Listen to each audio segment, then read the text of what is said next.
Well, hi there, folks. Welcome to Stinchfield. It is great to have you here. Oh, this is going to be wild. Thank you very much, Harry, for that. We are at a great event here in Grapevine, Texas. We're going to do a little special edition of Stinchfield today as we start to welcome people in to the ballroom here at the Gaylord Texan for a very special event where Geert Wilders from the Netherlands, a huge conservative voice, will be speaking. It's not often that we get two, I would call them key speakers in Steve Bannon and, of course, Glenn Beck, all in the same evening along with Geert Wilders. And we're going to take you all the way through till 9 o'clock Central Time tonight, folks. So this is going to be a great event. If you could, at back at the studio, the guys behind the glass, take a cut of the ballroom. I want to show you what a fabulous job Patriot Mobile has done to set this up as people start to flow into this ballroom. And we're going to recruit some of the people in the audience here today as well as we lead into our show to ask some questions. We'll rock and roll. In just a moment, I'm going to have Maureen Bannon, obviously Steve Bannon's daughter, come up and talk to me. And my best buddy of all, Brian Glenn, is here to break some things down. But before we do that, I do want to get to the news today. We have new video out of the ICE agent-involved shooting in Minneapolis. Now, I made it clear that this was a 100% justified shooting. There's reasons why I made it clear, because the officer felt threatened. It doesn't matter what the intentions of the driver were. I actually believe there's a good chance she was trying to run the ICE agent over. That doesn't matter, folks. What matters is what the ICE agent thought. And now we know that he was directly in front of this car. How do we know that? His own cell phone video footage. Let's roll that clip in its entirety so you can see exactly what this officer was experiencing the moments before he made those shots.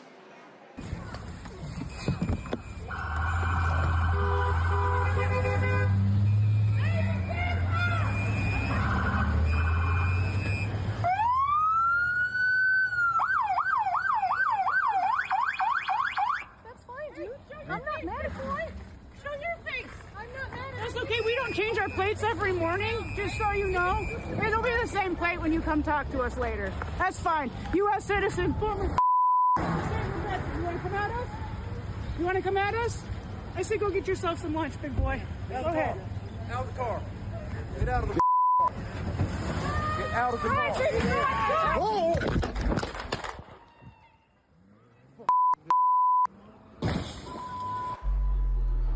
Now, as you watch that, there is no debate that he was in the pathway of this vehicle.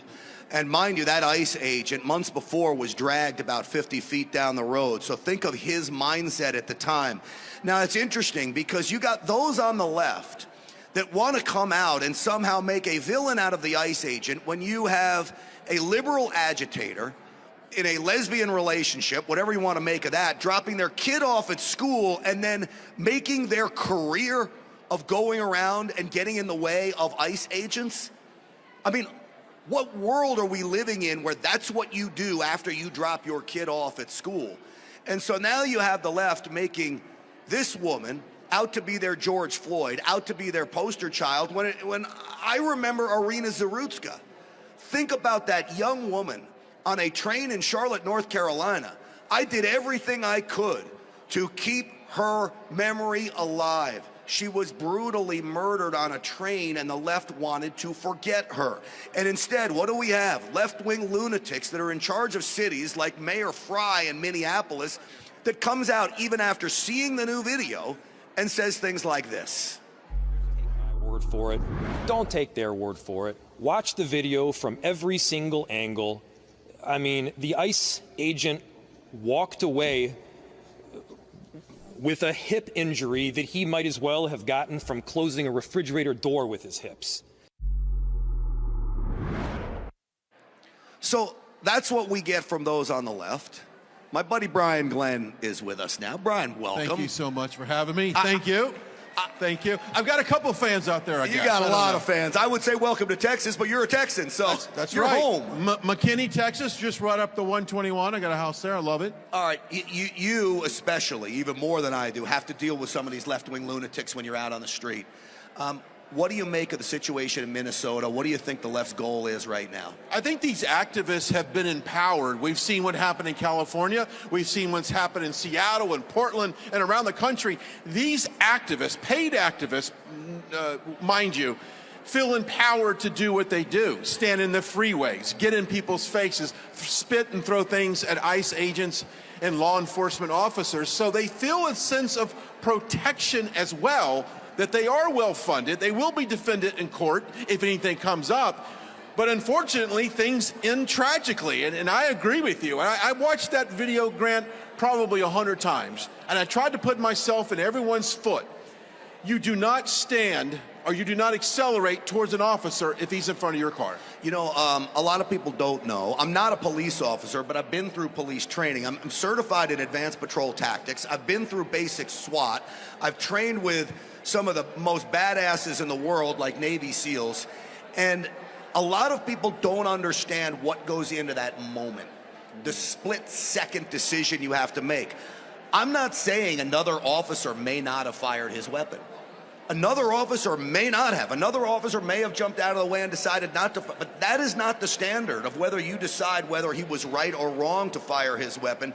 And you'll often hear those on the left say that, oh, well, why didn't they shoot him in her in the shoulder or shoot the gun out of their hand? These are ridiculous notions when your blood pressure is pumping. And I use the example, Brian, I went through a simulation where I knew it was a fake deal in a virtual reality situation. They didn't tell me they would fire little plastic pellets at me. Never told me that. When we get down in this scene and the suspect gets out of his car and starts firing at us and pellets are coming at me, my blood pressure went from 68 beats a minute to 132 beats a minute. Now, I knew it was a fake situation. Imagine a police officer in that, what they have to do within the split-second decisions they have to make. And you said this before. The officer had a previous incident where he was dragged from a car. He was going after a sexual predator. 33 stitches in his legs, leg injuries as well. So he's recovering from that. So from his standpoint, this is him being dragged down the road 2.0. That's right. That's how he reacted. That's exactly right. Let me play a clip for you, Brian. You know, I talk about blind liberal zombieism, and I think it becomes on full display when we have situations like this. You know, you would think it would be commonplace that everybody would say it's a tragedy that Irina Zarutska, that woman I talked about in North Carolina, was killed, but they don't. You would think people could see at least that this man was in the way of was in the way of her car that's coming at him. He's got to defend himself, but they don't. And I'm going to give you an example of why they don't. This woman is typical of what America faces today. Watch this. Feels kind of wrong being here in some way. I don't know why. Why do you think? Yeah. I don't know. I don't know. Like where that stems from. Like I mean, part of it is being like a white woman that. I'm privileged and I have a lot of privilege.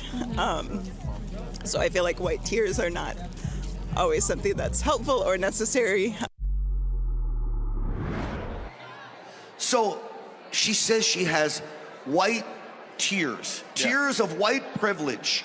What does that have to do with anything here? And that's their responses. Yeah. Well, she went to probably any major university in this country to learn that. You know, that's what happens when some of our kids go off to school. They learn to forget everything that the parents have instilled in them.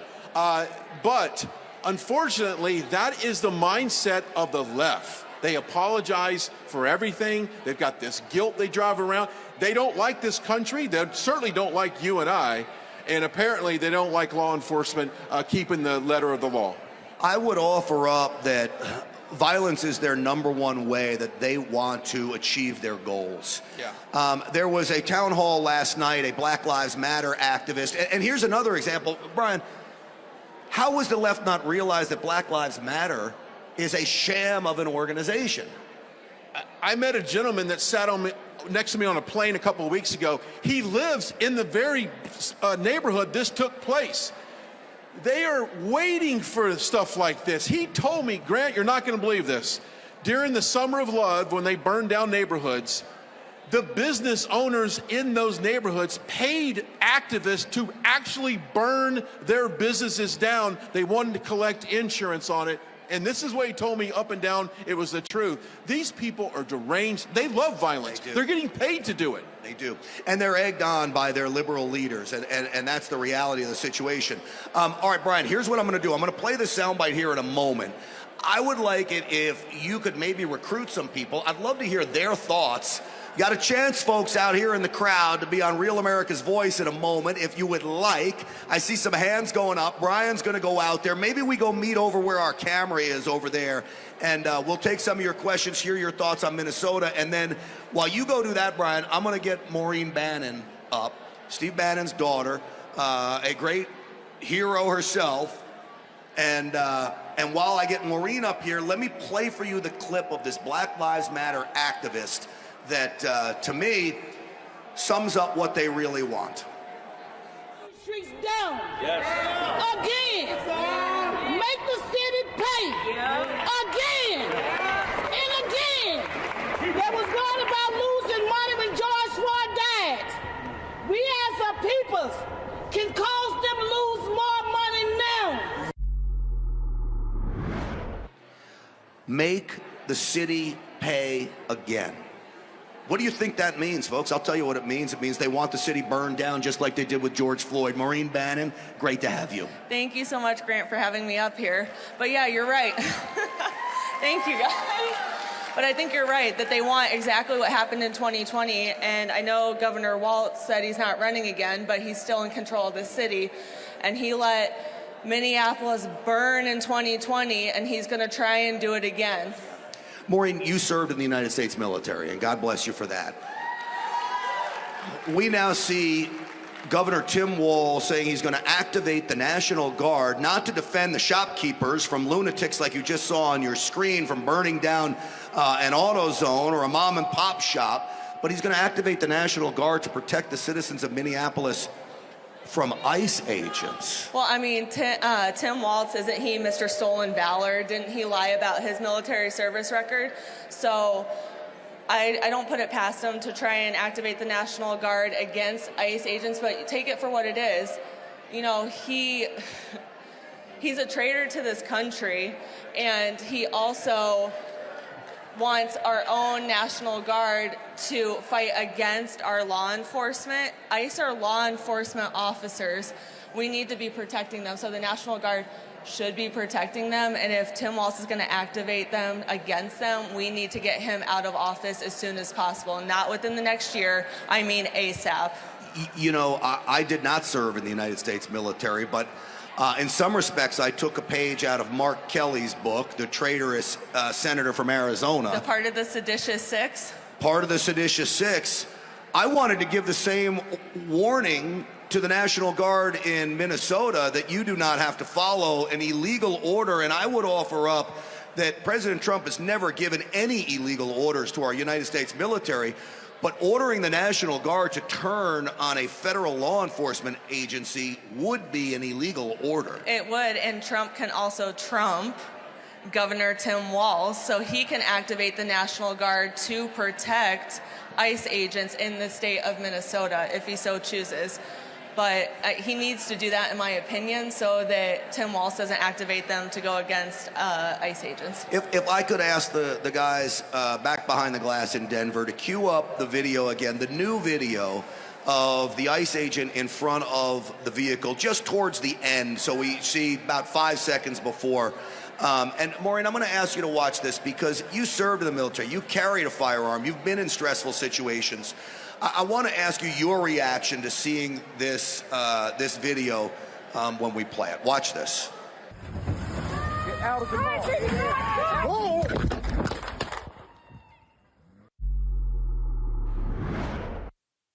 Maureen? So first off, I don't know if you heard, but her wife, the driver's wife, told her, drive, baby, drive. So she encouraged her to put her foot on the gas pedal. And actually in the beginning of that video, I saw it earlier, the driver made direct eye contact with the law enforcement, with the ICE officer. She knew exactly what she was doing. She put her foot on the gas pedal and floored it towards the driver, or towards the ICE agent, and she hit him. It's not she almost hit him, she hit him. In that video, if it played a little bit longer, you would see the camera kind of drop because he is hit. So he was fully correct in shooting because his life was being threatened. That's what happens. If you're gonna drive a vehicle towards a law enforcement officer, they have the right to protect themselves at all means necessary. What do you make of the left when they say that she was unarmed? She was behind a motor vehicle. She got behind the wheel of the car and was driving it towards that officer and then hit him. He had every right to fire for his safety. You know, it's interesting because one of the challenges that the prosecution is going to, well, there's no real prosecution in this because she's dead, right? So one of the challenges, I guess, in the court of public opinion that we will face there are people that hate the idea of death and violence. And I think we need people that hate the idea of death and violence. But the reality is it is a part of our life. And so you have, politically incorrect to say, but more often than not, soccer moms and beta males that don't understand the use of force in a situation like this. And the threat level, the continuum of use of force is an equal or greater force for the police officer. Equal or greater, correct? Correct. I definitely agree, and I think, like, I stand by what I said. He had every right to fire because his life was being threatened. She floored the vehicle. She put her foot on the gas pedal and floored it towards him. He had every right to protect himself because his life was being threatened. All right, you spend a lot of time in Washington, D.C. Your father, he's still broadcasted out of D.C., right? Yep. He is. Yeah, God bless him. Your father, Steve, if you're here, come to Texas, man. We'll gladly welcome you. He loves it in Texas. But you spent a lot of time in Washington. I want to play a clip for you because Eric Swalwell, the congressman from California who slept with a spy, this is cut 9 for my guys back in Denver. I want you to hear Eric Swalwell, and then I'll get your response. Okay. You better believe that accountability is coming. Here's what it looks like. The masks are coming off. Identification is coming out. Immunity is going to be stripped. And to Kristi Noem, Tom Cashbag Homan, and Greg Bovino, your asses are going to be in these witness chairs. May I remind you that he slept with a Chinese spy and he was on the intelligence committee. So I don't take much of what he says to heart. Why is he still in office is my question. He shouldn't be there. He slept with a Chinese spy. And also, where's the accountability for all those that came after the right? Where's the accountability for all of those on the unselect and unjust January 6th committee that threw Peter Navarro and my father in prison for 4 months? Where's the accountability on them? And once we get them in the witness chairs, then we'll go in the witness chairs. So Eric Swalwell, you can just shut your mouth. No one cares about what you have to say. I'm with you on that, Maureen, 100%. And I think, like most of us in this room, we are still waiting for a lot of accountability because what they put your father through, what they put Roger Stone through, Rudy Giuliani, I gotta go on and on. The list is endless. And we still really haven't had anyone pay for that. Eric Swalwell talked about immunity. I mean, I'd love to see them take away immunity from pharmaceutical companies, but not from police officers. If you're a police officer today and you're working in a blue city, and they pull your immunity away from doing your job or from things that happen while you're doing your job, they will take everything from you. Your life, your finances, your family, you name it. And they don't even think about it. Think about it twice. They'll do it in a heartbeat. And if you don't believe it, folks, this is Larry Krasner. Larry Krasner is a radical George Soros district attorney in Philadelphia. We didn't have a shooting in Philadelphia involving the ICE, but he's weighing in on this. Why? Because he's looking for clicks and likes, and he's trying to rile up his base. I want you to hear what he says now about ICE agents and what they may face in his city. If any law enforcement agent, any ICE agent, is going to come to Philly to commit crimes, then you can get the F out of here. Because if you do that here, I will charge you with those crimes. You will be arrested. You will stand trial. Go ahead, Maureen. So why aren't they standing trial for allowing illegal aliens into this country? They're letting them into Philly. 100%. That's a crime.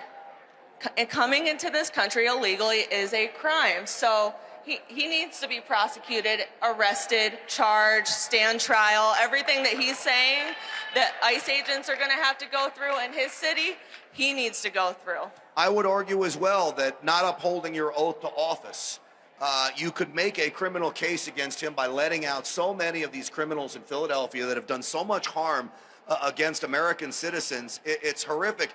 But if you listen to his words there very carefully, you know he's a lawyer, because what he says is if they come in here and commit crimes, now they're not committing crimes anywhere, but he uses that word, and nobody at home hears him say if they commit crimes. They haven't committed any crime. Correct. Not at all. And even he's saying what happened in Minneapolis, if that happens in Philly, that he is going to arrest you and charge you. That was not a crime. That was self-defense. He was being attacked. His life was being threatened. That was self-defense. So we have a supremacy clause that virtually does give this ICE agent immunity from being charged in Minneapolis, but I still do not put that by the Minneapolis prosecutors to try to do it. Just because they're not allowed to doesn't mean they won't try it. And that's what I'm scared of the most. All right, Maureen, will you hang out with me for a little longer? I will. Okay, I will. Great. And folks, if you have some questions, Brian Glenn is here. We're going to take a quick break, and a huge thanks to Patriot Mobile as we get ready for Glenn Beck, Steve Bannon, your father. Geert Wilders is the main attraction tonight. And we're going to take a quick break and then come back. And, Brian, you've got some folks. All right, perfect.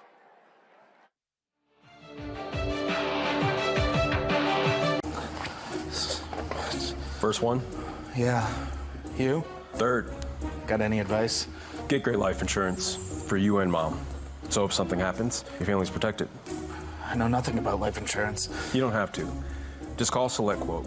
They do the work and shop hundreds of policies tailored to your budget. Know anything about diapers? Change them. Often. Protect your family's future by visiting SelectQuote.com for your free quote now with a licensed insurance agent. Don't kibble your dog. Oh, hey, Dr. Marty. Hey, Matt. But what's wrong with this? It's premium stuff. Let's check it out. It's still kibble, which means it's ultra-processed at extremely high temperatures that destroy the nutrients in the food. But at Dr. Marty, we gently freeze-dried premium meats, fruit, and vegetables, locking in their nutrients. Never kibbled. You got it, kid, and they're gonna love it.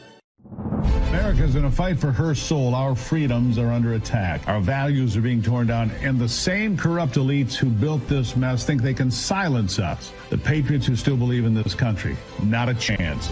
Here at Real America's Voice, we're standing shoulder to shoulder with AMAC, the Association of Mature American Citizens, a movement that says we will not be silenced. There is no force on earth that can stop us from saving our country. The voice of millions of patriots who refuse to kneel to tyranny. This is the movement of fighters, men and women who still believe in God, family, and the American dream. The conservative alternative to AARP. Real rights, they come from God. If you're ready to stand up and join the fight, go to amac.us/RAV right now. That's amac.us/RAV, because this isn't just about politics. It's about saving America. Faith, freedom, America first. AMAC and Real America's Voice, united for the Republic. Donald Trump Jr. here with an urgent message about retirement accounts in America. My father just changed 401ks forever by initiating the process that will allow gold into 401ks. But here's even better news. You don't need to wait for your 401k provider. You can use this strategy today. With a self-directed gold IRA from the Birch Gold Group, you can convert your IRA or 401k into an account with all the same tax benefits, but you own something that will be there when you need it. To find out more, click the link below to get a free info kit on gold IRAs from my trusted friends at the Birch Gold Group. Inside, they will show you exactly how to diversify your IRA or 401k into an IRA in gold. Do it now before the rest of America jumps in. Click below for your free info kit.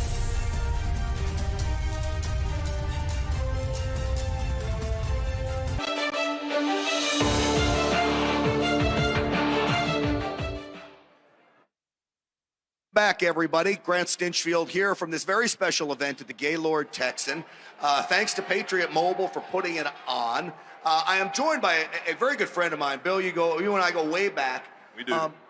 One of the best law enforcement officers, I was going to say in Texas, but really in the country. You do such a fabulous job. Bill Wayburn is the sheriff of Tarrant County, and one of the largest, if not the largest, Republican county in the country. Largest one in the country.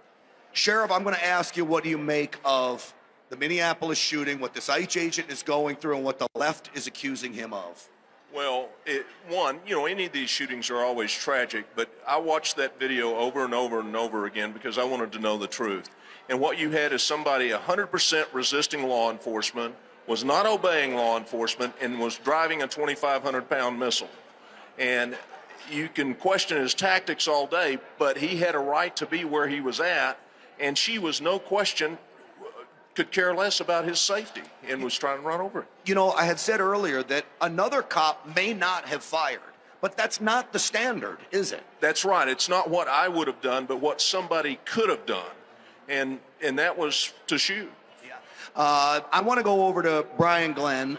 Brian, you have somebody with us today. Why don't we go out to Brian, and who do you got for us, Brian? All right, thanks, Grant. I'm going to bring this gentleman over here. First of all, what's your name, where you're from? Bill, from Houston. Bill from Houston. Okay, you brought up an excellent point about Minnesota and about the left. Let's talk about that.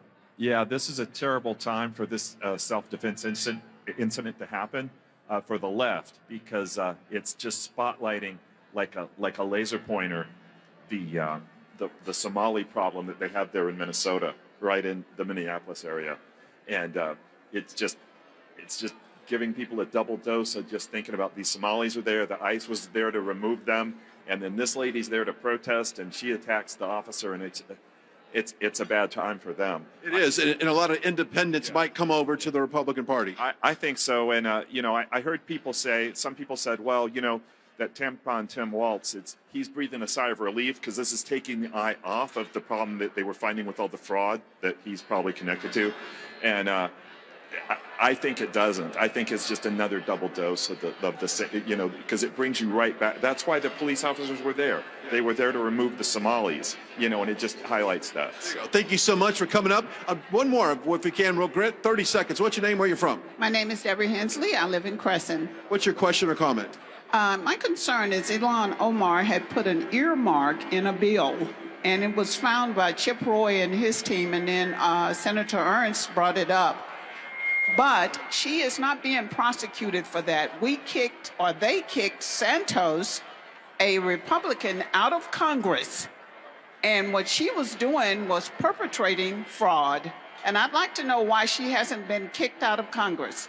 That is an excellent question. I have asked President Trump many times about Ilhan Omar, and of course, his comments are on the record. Grant, I'll send it back to you. All right, thank you, Brian. To answer her question, I'll tell you what, I think it's because members of Congress, Republicans and Democrats alike, don't have the stones in large numbers in order to go after their own. And that's part of the sad reality of where we are in Washington today.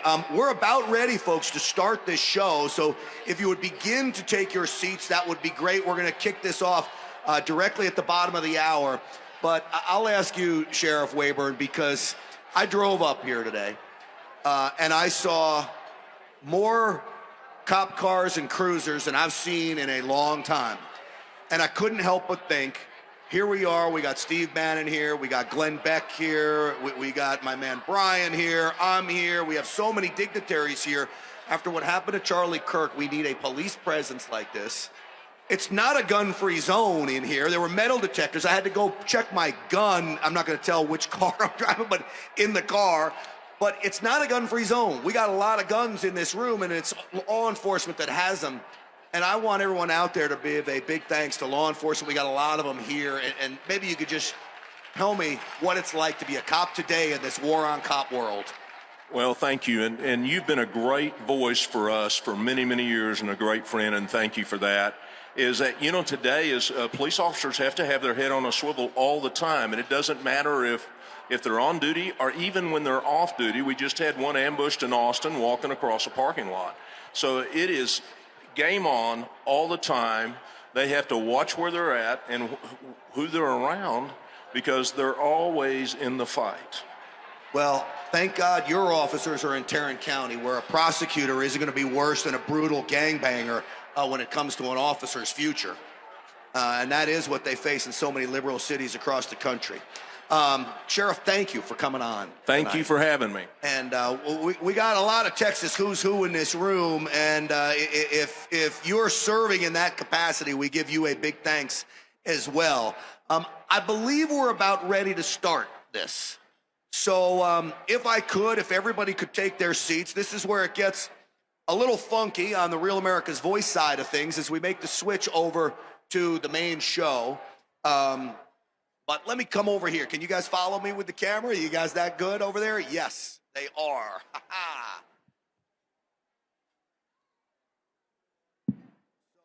I'm going to keep using this.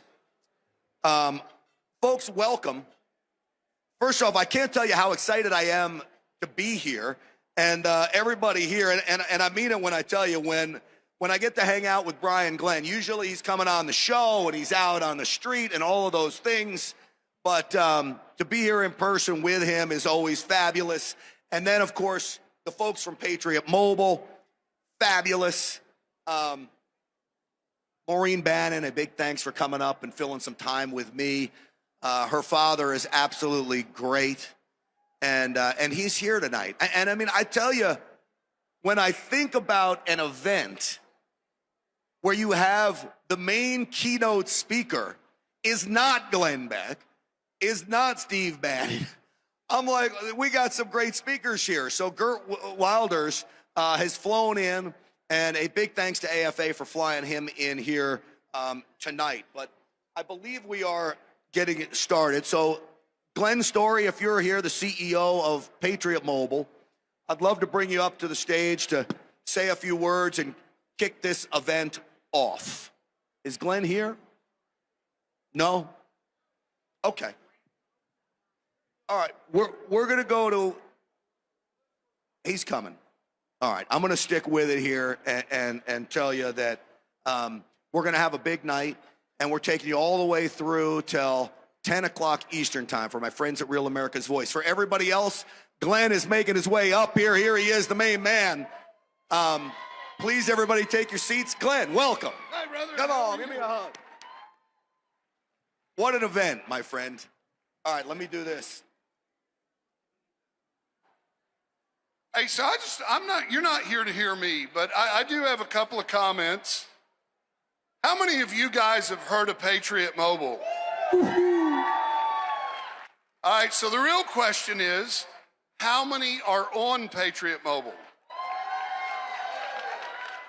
There's something there. I know this guy is. Well, hey, here's my comment. If you're not on Patriot Mobile and you're here, you're supporting causes that are contrary to why you're here. Hey, yo, listen up. Come on now.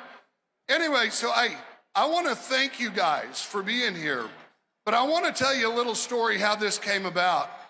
Steve Bannon was a friend, and we've been advertising on his show, and he called me and says, we need to do something about the Islamification and Sharia law that's happening in Texas.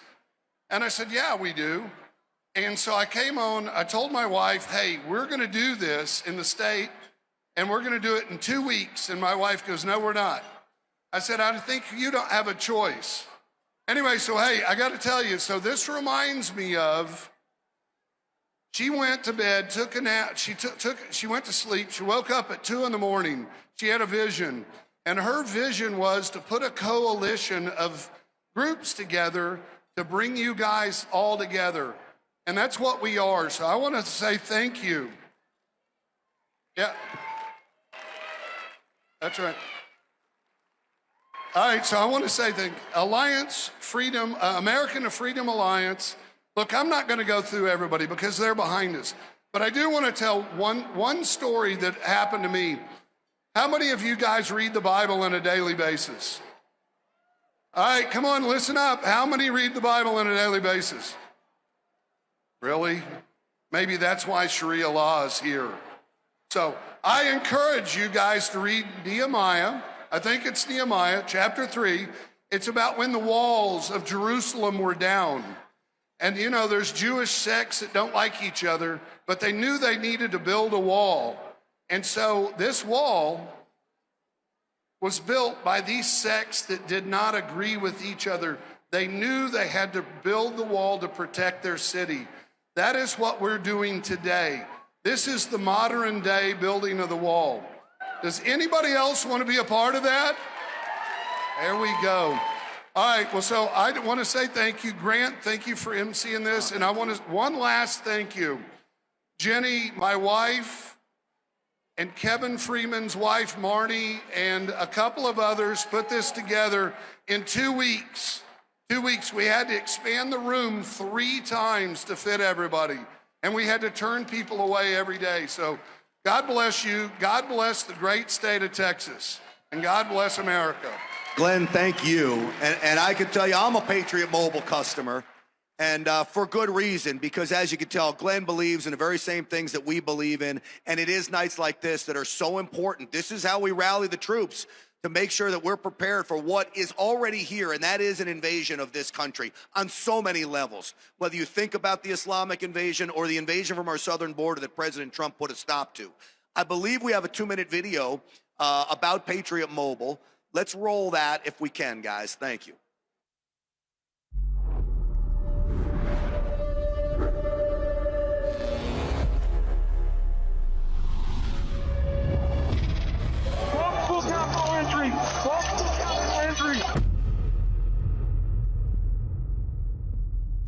The radical left knows exactly what they're doing. They want to steal the election.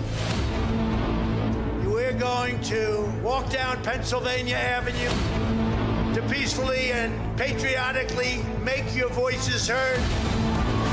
Events in Washington have taken a violent and tumultuous turn.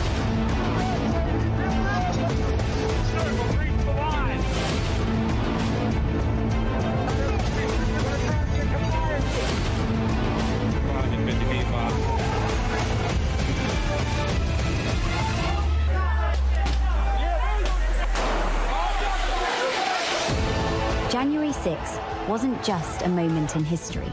For thousands of Americans, it was the moment their voices were taken. It's insurrection. They were persecuted, hunted. Seditious conspiracy. But behind prison walls, something unexpected happened. They found their voice again. Started singing the national anthem. We took it up to him at Mar-a-Lago. He goes, I'll put my voice on it. Our supporters made this go platinum. Real America's Voice is telling the real story of January 6th, like you've never seen it before. Everybody, this must be peaceful. This is not the story you were shown. I take responsibility. This is the story they lived. Government entrapment scheme that this actually was. The J6 Patriots are no longer staying silent. They are speaking, they are standing, and they are telling the truth. You can't kill us. You can't beat us. They tried to silence them. Instead, they woke up an entire nation. The Sleeping Giant. Coming So I soon. have a confession to make. Real America's Voice just hijacked Patriot Mobile's 2-minute video. That wasn't the Patriot Mobile video. That was a promo for Real America's Voice. If you don't know our network, it's great. But right now, tonight, we're about Patriot Mobile in this event. So we'll get that corrected. No big deal. I'd like to bring up one of the great Republican Texas lawmakers here. Hey, there he is. My buddy Nate Schatzline, nobody's doing it like him in Austin right now. He's a great fighter. He's become a regular on the Real America's Voice show. Nate, welcome to the program, but also to the event. Take it away. Oh, I'm honored to be here. Hey, can I get your attention really quick? Can we give it up one more time for Patriot Mobile tonight? Amazing. Well, I'm a Texas state representative, but I'm also a pastor. Can I get everyone's attention? Can we bow our heads and can we go to the Lord in prayer? How many of you know we are in a spiritual battle for the United States of America right now? There's nothing better that we could do than to go before our Lord and Savior. So would you please join me in prayer as we open up this amazing evening? Shh. So, Father, we just come before you right now. We say, Holy Spirit, this room is yours. We say, Lord, we dedicate the United States of America back to you. We say, Father, we will not bend a knee to the death cult of radical Islam in America, nor will we do it in Texas. So, God, would you begin to expose those in our country that would have us to fall under these oppressive laws such as Sharia law? God, would you begin to expose every fake politician that campaigned off of faith, family, and freedom and abandoned the principles when they got into office? God, would you begin to bring justice to our legal system? Lord, I pray right now that those that are governing in our great state of Texas and all across America, whether at the state level or the federal level, would remember that we are one nation under God. Not just any God, but under Jesus Christ, our Lord and Savior. That we are a Christian country. And Father, I pray right now that you would give us the strength, the backbone, and the fortitude to speak the truth, even if it costs us our life, even if it costs us our reputation. God, we say right now, just like the great Charlie Kirk, one of the greatest martyrs that we've ever had in our generation, God, we dedicate our lives to that truth, to speak it, regardless of what it costs us. In the name of Jesus, I pray. And all the patriots in the room said amen. Amen. Here's what I want to do. We got to get this night started right, so would you stand to your feet, and we are going to say the pledge to the greatest nation in the history of the world. Follow along with me and go ahead and join. I pledge allegiance to the flag of the United States of America and to the republic for which it stands, one nation, under God, indivisible, with liberty and justice for all. And remain standing while we say the pledge to the greatest state in the Union, the state of Texas. Honor the Texas flag.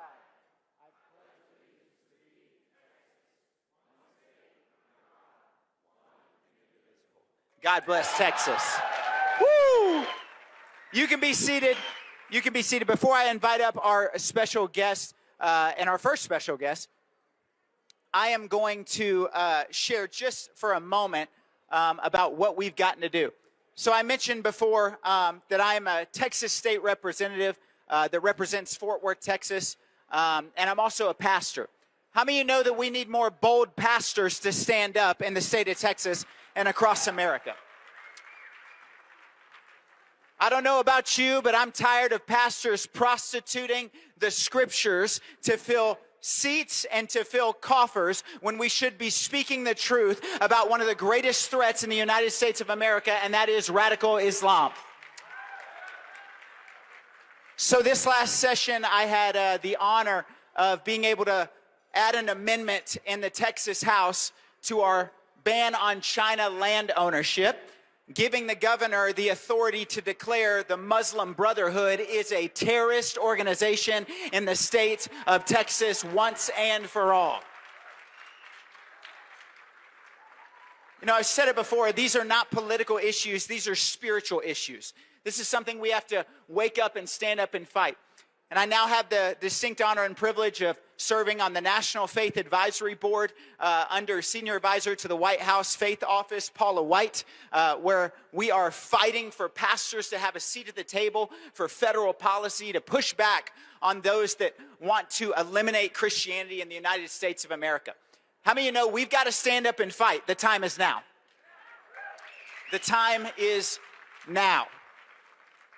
And tonight, you're going to hear from three main speakers that are going to expose a lot of information that you might know or you might not know about Islam that's happening in America today.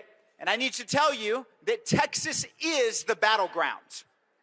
I'll say it again, Texas is the battleground. And I've got good news and I've got bad news. The good news is, raise your hand if you have a pulse in this room. The Lord chose you to fight this battle. The bad news is no one else is coming. And so if you're in this room, say this out loud, I'm called to fight this fight. So without any further ado, I want to introduce, actually before I do that, can we give it up one more time for Real America's Voice? Are you grateful that we have truth tellers that are putting real media, not the fake news media out there? We're so grateful for you, Grant, everything that you do. Thank you, Nate. Thank you. And tonight, we're going to keep things rolling, even while you're eating, because we have so many incredible guest speakers. What an amazing, amazing event. And so tonight, before those speakers come up, I want to introduce a special guest. He is not only a nationally known public speaker and a best-selling author, but truly an expert on the rise of Islam in America. Can you give it up for Bill Federer as he comes up to share with us this evening?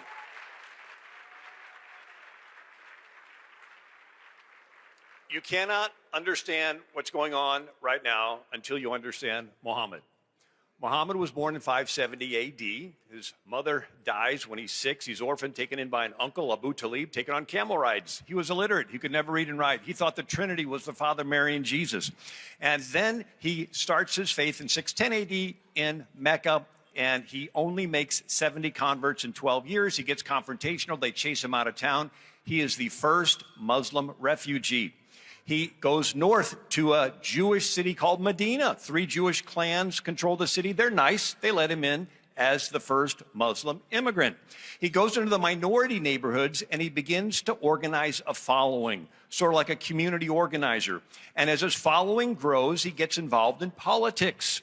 And then they get more demanding, and they demand that the Jews make a treaty with them, and Muhammad becomes a political leader in addition to being a religious leader.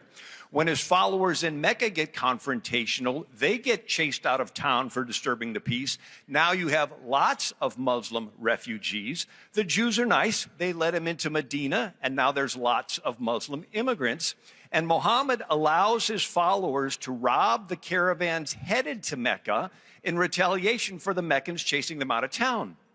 It's victimhood, right? They were the victims. They were chased out, so they're justified in attacking the caravans. He gets verses from his Allah that he gets 1/5 of the booty from robbing caravans.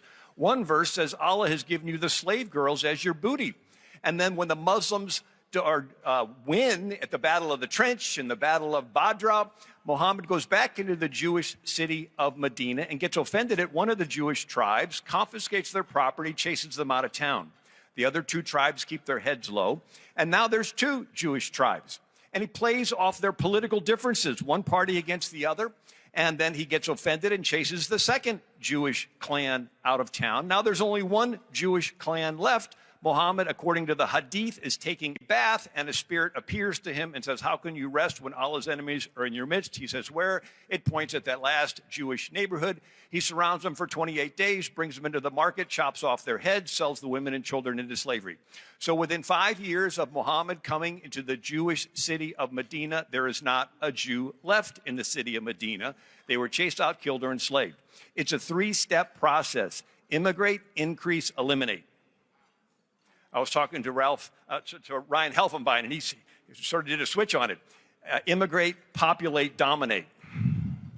And so within 5 years of Muhammad's death, every pre-existing culture in Arabia is conquered. Did you know that Syria was the first country that was completely Christian, evangelized by the Apostle Paul, until 648 AD when Caliph Umar conquered it? Jerusalem was a Christian city until Caliph Umar conquered it. Egypt was completely Christian for 6 centuries, evangelized by Mark until Amir ibn al-As conquers it. There used to be 250 Catholic dioceses along North Africa until the Umayyad Muslims conquered it. In the year 711, 80,000 Muslims crossed the Strait of Gibraltar and conquered Spain. And they're finally stopped outside of Paris at the Battle of Tours in 732 AD, just 100 years after the death of Muhammad in 632 AD. They go from Arabia to Paris in a 100-year military campaign. And if you read their history, it was all defensive. They were the victims and they felt threatened, and so they were justified in attacking. And then the Turks convert to Islam, and all 7 churches mentioned in the book of Revelation were wiped out by the Muslim Turks. The Greeks call for help from the West. The West sends help. It's called the Crusades. When the Crusades end, the Muslims pick up where they left off and they conquer Constantinople, the largest Christian city in Europe. They turn the largest Christian church, the Hagia Sophia, into a mosque. And when Constantinople falls, it ends the land trade routes to get from Europe to India and China in the year 1453. And so that's why Columbus in 1492 looked for a sea route to get to India and China. Columbus would have never set sail had it not been for Islamic jihad conquering Constantinople in 1453. They kept expanding, but then in 1565, 40,000 Muslims surround Malta, and a 70-year-old Jean Lavalette rallies the Knights of Malta, and they stop the Muslims on the Mediterranean. And then, October 7th of 1571, you have the Battle of Lepanto, and there's 230 Muslim ships, and they're stopped by the Don John of Austria and a hurricane. And then you have the Battle of Vienna on September 11th of 1683. And 200,000 Muslims surround Vienna, and the Polish king Jan Sobieski comes to Vienna's rescue on September 11th. And so we see this history. We have these battles. Now it's our turn. Christianity was wiped off of 2 continents, but we can push back. The word Islam means submission to the will of Allah. A Muslim is one who has submitted, and they think there will be world peace when the whole world submits to the will of Allah. So it is a religion of peace. It's just their definition of the word peace is different than ours. Our definition of peace is different groups getting along. Their definition of world peace is world Islam. A moderate Muslim thinks the world will submit to Allah later, maybe in the distant future, maybe at the end of the world, maybe it's even figurative. And since it's so far off, they just want to live their lives, and they're happy to be under the Western umbrella. The fundamental Muslim thinks the world is supposed to submit to Allah now. They're really excited, and they want to help make it happen. The dilemma for us in the West is the nicer we show ourselves and allow them to come in, the fundamental ones view that niceness as weakness, and they get more violent and attack. This is a critical moment for America and for the world. The whole trans agenda is simply a transition phase from the Judeo-Christian past to the Islamic future. Just look at Europe. But this is our chance. This is the last stand. This is the Alamo. This is our chance to save Western civilization. God bless you. Thank you so very much. All right, so I want to bring up, because we've got our Real America's Voice show going, which is Stinchfield tonight, by the way. I urge everyone to check that out at 7 p.m. Eastern Time, 6 Central Time here for us. Peter McIlvaine has been on my program before. He's a fabulous voice when it comes to pushing back against the Islamic invasion. And because we've got my show, we're going to break for a little bit of dinner. But, Peter, if you would come up and say a few words, I'd love for them to hear from you. He is with Host Hearts of Oaks, and you've been such a great voice. Can you hop up there? No steps, I know. It's great to meet you in person, too, by the way. Thank you. Thank you, Grant. It was an honor to be on your show back in November. I was back in Texas, and I didn't expect to be back so soon. But no, I'm, the only Brit who's on the platform, and I speak to you out of a collapse of the UK. I live in Londonistan, and I pray that Texas has not become Londonistan. Islam is at war with us, yet the church is too afraid to even get in the ring. That's been my experience in the UK, and I think it's probably your experience here in the US. Steve Bannon opened the his AmFest speech with the phrase, "We are at war," and the war is with Islam, or more precisely, Islam is at war with us. The problem is the church hasn't really received the memo of this, and they're oblivious to that fact. Many Christians have accepted the falsehood that Islam is an Abrahamic faith. Another common fallacy is the God of the Bible, Jehovah, is the same as Allah. In reality, they are polar opposites, complete opposite entities. At its core, Islam denies the deity of Christ and repeatedly rejects the claim that Jesus is the Son of God. In fact, this is one of the most offensive doctrines to Muslims. You can touch on Muhammad, that's not good. The second most offensive doctrine you can not touch on is that Jesus is the Son of God. Since Jewish tribes in Arabia rejected Muhammad as the final prophet in the 620s, Islam has opposed Christianity and Judaism. In fact, in 627, Muhammad slit the throats of 600 Jewish men in one afternoon from the Bannon tribe. Islam does not accept Christians or Jews and has not for 1400 years. It's not going to happen in the 21st century if it hasn't happened for 1400 years. Secondly, this is a spiritual war. Well, legislation is necessary to counter the spread of, and I could go through all the rise of issues that we have in Islam and the levers of power that Islam control in terms of halal certification, Sharia compliant finance, the Islamization of education, demographic changes, the unequal treatment of women, and on and on. These measures alone, tackling these politically, are insufficient. They're important, but that is not only what is required. Pastors must engage with their congregations and must restore Christ to every sphere of society, that only that will bring transformational change in our societies. Thank you. Specifically, pastors, and I'm sure there are many pastors and church leaders here, and I can implore you, because this is where we have failed in the UK. We have failed as churches to address this issue. And as churches, if we understood this issue, we would be able to push back and present truth. So the most important thing is to train our congregation, is to train Christians to understand what Islam is and what Islam is not, and understand what it is to present the gospel to our Muslim colleagues, to our Muslim friends. So please take this as a calling from God to present truth, to think of how you can take the gospel and present it to those who follow Islam, who are simply trapped in that ideology. I had the honor of being Chief of Staff to Lord Pearson, and in 2010 he brought Geert Wilders and Marine Le Pen to London, and Parliament went ballistic, literally crazy. Lord Pearson was pulled into meetings and he was quizzed at how he had done this dangerous thing to bring Parliament into disrepute and into danger.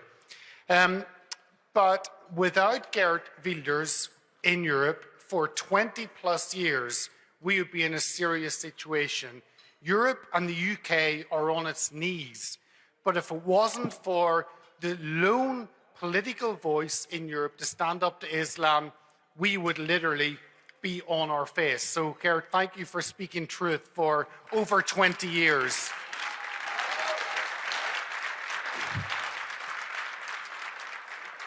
And can I thank AFA? You look at this. I mean, I'm a Brit. I've never seen a conference like this to engage this issue. You might have 50, 100 people, and you see these range of names on this placard behind me. You see American Freedom Alliance have brought Geert here, or bringing him to LA tomorrow. And without these courageous organizations like AFA, without Patriot Mobile sponsoring, without War Room, without these entities, we would not be able to have a chance of winning this battle. So thank you to Karen and AFA for bringing Geert here.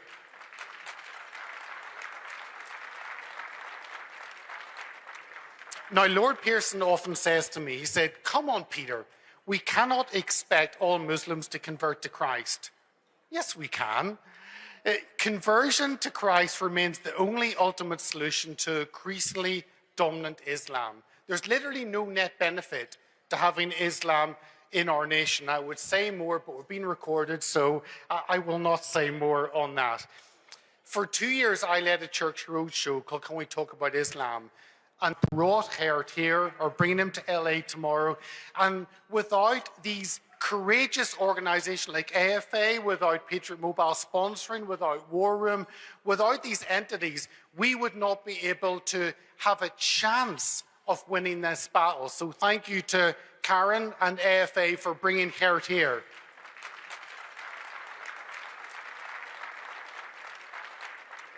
Now, Lord Pearson often says to me, he said, come on, Peter, we cannot expect all Muslims to convert to Christ.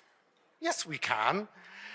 Conversion to Christ remains the only ultimate solution to increasingly dominant Islam. There's literally no net benefit to having Islam in our nation. I would say more, but we're being recorded, so I will not say more on that.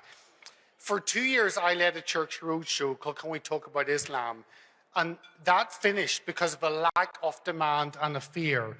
I believe we are in a different time, and I believe here there is the confidence, there is the boldness, there is the desire to actually engage with churches, raise up a generation that will engage in Islam. So I hope you here take that challenge. And just finally, we must activate our children's and youth ministries in churches on this issue. We need to raise up the next generation to fight on this issue. As Lord Pearson has often reminded me, Jesus never instructed Christians to turn the other cheek to the devil, and neither must we. So thank you so much. Thank you, Peter. I appreciate it. You know how you know Peter's a fighter? I MC a lot of events, and you'll see me start to squeeze closer to the speaker to say, hey, we got. He looked at me, he shook me off. It was like the scene from Bull Durham. I'm not throwing a fastball here. So I want to welcome our next guest. This is fabulous. You know, I used to do radio in Los Angeles up until recently. California's crazy, man. I'll tell you what, we can take big lessons from what happens in California that they would like nothing more than to march that straight here. On so many different fronts. So with that, I want to welcome our next guest. I hope I don't mess up her name. Dr. Karen Siegmund, is that right? Maybe. I'm going to ask her when she gets up here. She is the president of American Freedom Alliance, a nonprofit organization dedicated to educating the public on moral, cultural, and political challenges facing Western civilization. Under her leadership, AFA promotes constitutional freedoms, free speech, religious liberty, national sovereignty, and Judeo-Christian values. The good doctor was a scientist during the Cold War in the field of anti-submarine warfare. At the conclusion of the Cold War, she became an educator at various grade levels from middle school to university. She is a frequent speaker and commentator on issues impacting American freedom and Western civilization. Doctor, please come up and welcome. It is so great to meet you. What you got to say it so everybody gets it right, because old Stinchfield gets it wrong 5% of the time. It's such an incredible honor to be here tonight, and thank you so much. It's Sigmund, by the way, but that's all right. I jazzed it up German style. You said it should have been that way. So it's an incredible honor to be with you this evening. I want to start first by thanking Patriot Mobile, without whom this would not have happened, really. They've been stunningly generous, and what impresses me particularly is their obvious love of Texas, love of country, love of the freedoms we hold so dear, and for their understanding of the threats that we're all here today to defend against. Thanks to Patriot Mobile.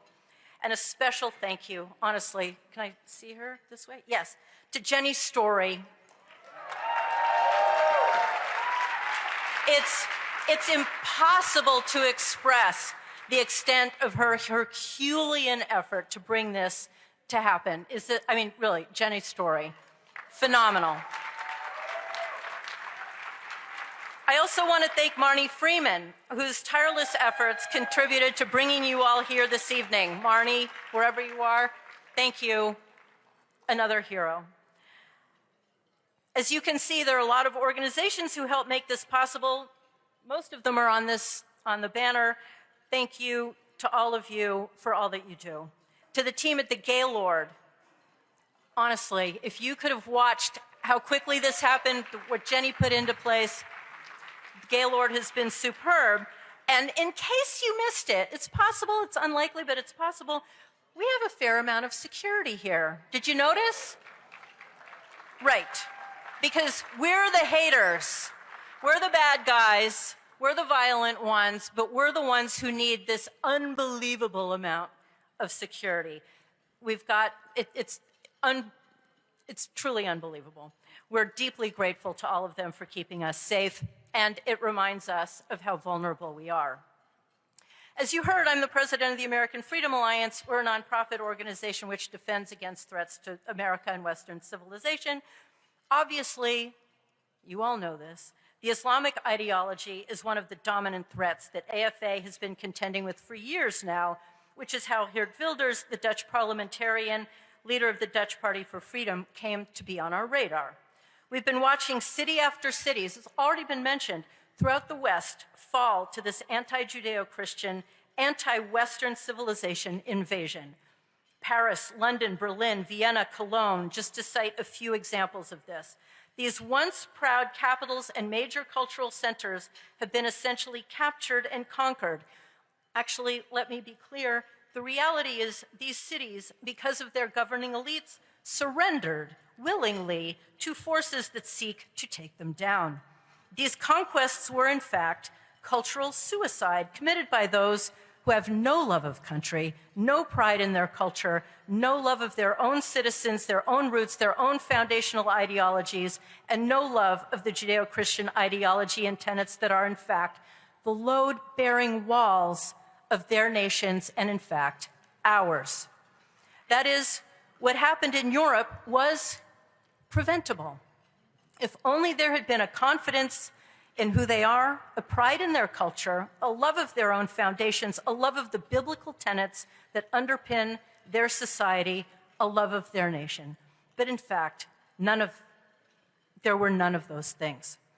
We all grew up hearing the story of the Trojan horse. The Greeks, unable to breach the defensive walls around Troy, even after a 10-year siege, built a wooden horse in which they hid their best soldiers, sent it into the city as a gift, right? We all know this story.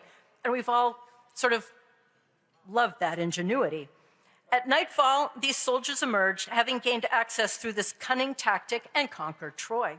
What we've seen in Europe and are seeing here is how no such stratagem is necessary.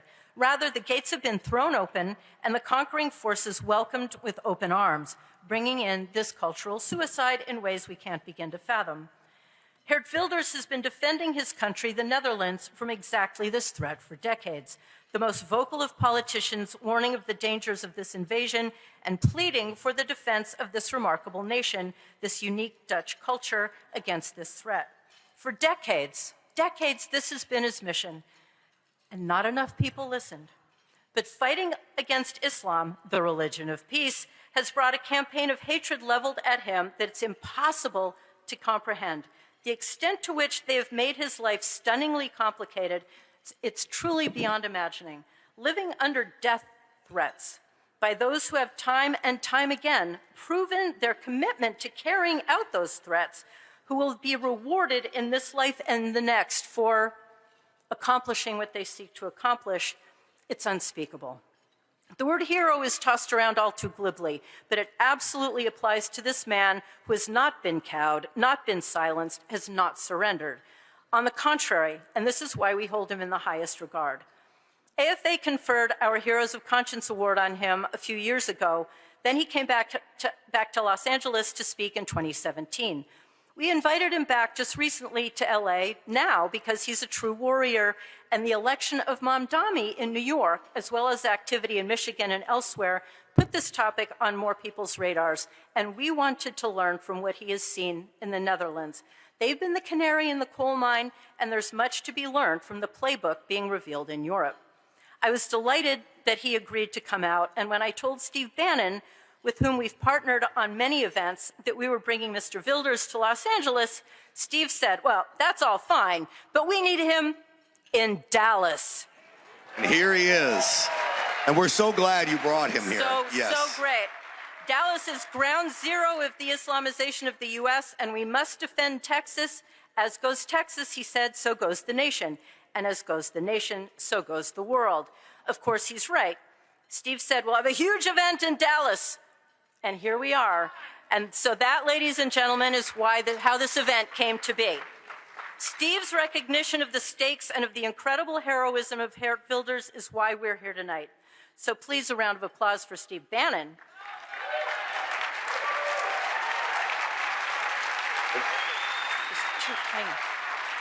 It's crucial to note that while this will be a heck of an event, we want you to know that there have been a lot of meetings taking place, all catalyzed by this event right here.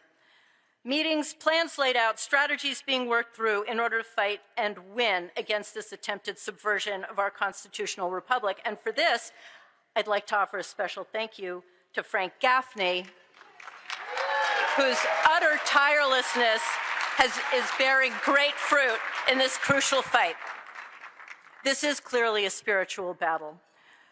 Mr. Wilders' commitment to cultural and political sovereignty, to the values of Western civilization, to freedom and free speech are truly heroic, and that his party has risen to the extent that it has shows that such commitment to good in the face of evil can truly make a difference. I hope you take 4 points from tonight. 1, we must fight against this incursion in every way possible. Their tactics are cunning, and we must be at least as cunning to impede them. We cannot let Islam dominate over our Judeo-Christian nation, and we cannot let Sharia law subvert our constitutional and representative government. We must also be confident in who we are as Americans, as a biblical people, as part of this exceptional, unique constitutional republic, and must shore up pride in who we are. And third, it is in fact possible to lose a war you haven't even realized you're in. This is war. They have been waging it on us, on the West, and we must counter it wherever we can. And number 4, never doubt the power that one individual can have. Now, it's my tremendous honor to ask you to please join me in welcoming a true hero, Geert Wilders. Thank you. Good job. No, great job. Thank you for your support here, too.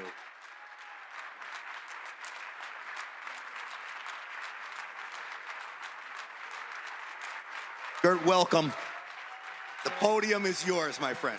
Thank you.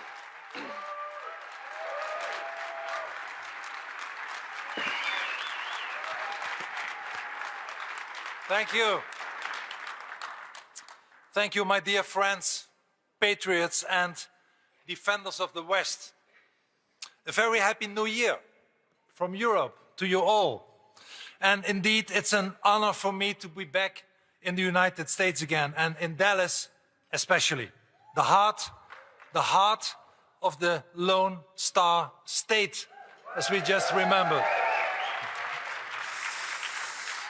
I actually really do love Texas. Have been here many, many times, and among so many brave patriots, the air smells like freedom. Please keep it like that.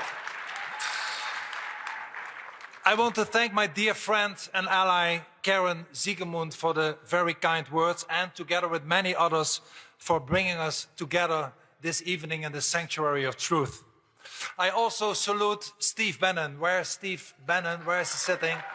Steve, I always respected Steve a lot. I always think of him as a man who sees the battlefield as clearly as any of your best generals in history. Steve Bannon, thank you so much.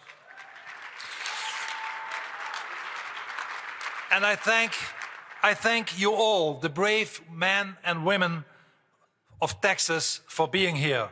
We need you. America needs you. The world needs you more than ever. My friends, let us not beat around the bush. We are not here only to trade pleasantries. We are here because our home, your home, is under attack. Your culture is under siege. We are in a civilizational and extensional struggle for the very survival of our Western values. Our way of life is being marked for destruction by those who hate the concept of freedom. Barely 2 weeks ago, right here in the great state of Texas, the FBI arrested, as you all know, a 20-year-old ISIS terrorist who was planning a bombing to bring the slaughter of the Middle East to your streets again. And at this very moment, as we are having dinner here, Islamic jihadis are plotting against you, here and all over the United States. They are not coming, they are already here. They have unpacked their bags, set up their sails, and are walking your streets. Islamic radicals have declared war on you.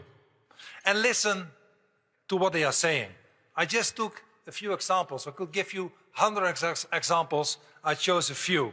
Like Uthman ibn Farouk, a Pakistani-born Californian who was recently speaking in Texas. And he said, the future is ours. America will be a Muslim country. Islam will enter every house. We are unapologetic. We are uncompromising. And listen to a sheikh at a Muslim conference here in America. He told his audience, Islam has a political mandate so that you can rule the society in which you find yourself. And sometimes you have to burn it down before you can rebuild. And we are at a moment of reckoning. We have to introduce an attitude of power. And in Michigan, Imam Isa Abdul Karim spoke in the same vein at the lecture in Detroit a few weeks ago. And he said, Muslims do not fear death. And he said it to explain why they do not fear to blow themselves up. And he said, this gives us power over them. And in Florida, a few weeks ago, another imam said, jihad is who we are. And my message to you, my dear friends, is please listen to these people. Heed their words. Do not make the fatal mistake many German Jews made in the 1930s by thinking they are just exaggerating for effect. Those people do not speak in metaphors. They mean every word they tell you. Take them literally. Because if you don't, this is what's going to happen. They will, and I'm not exaggerating, they will burn down your society. They will blow up themselves in the middle of your streets. These radicals hate America. They do not want to join the American dream. They want to end it. That's their agenda. My friends, over 2,700 mosques have already been built in the United States, including 300 right here in Texas. And every one of those minarets is a claim of territory. And every call to prayer is a signal of conquest. Dozens of new mosques are being built every year, and not as a simple house of prayer as we know it, but as a symbol of Islam's triumph and the rest retreat. And I ask you, how did this all get here? They entered, I'm afraid to say, through your front door. But who held this door open? The radical left. The radical left, including your president, your former president, Obama, did that. The woke elites who hate their own heritage more than they love their own freedom. They have formed a suicide pact with Islam. They have invited the wolf into the nursery and told the children to be tolerant. They have taught your children to be ashamed of their history while welcoming those who want to end it. As Charlie Kirk rightfully said, and I quote Charlie, Islam is the sword the left is using to slit the throat of America. And the same goes for the leftist politicians in Europe.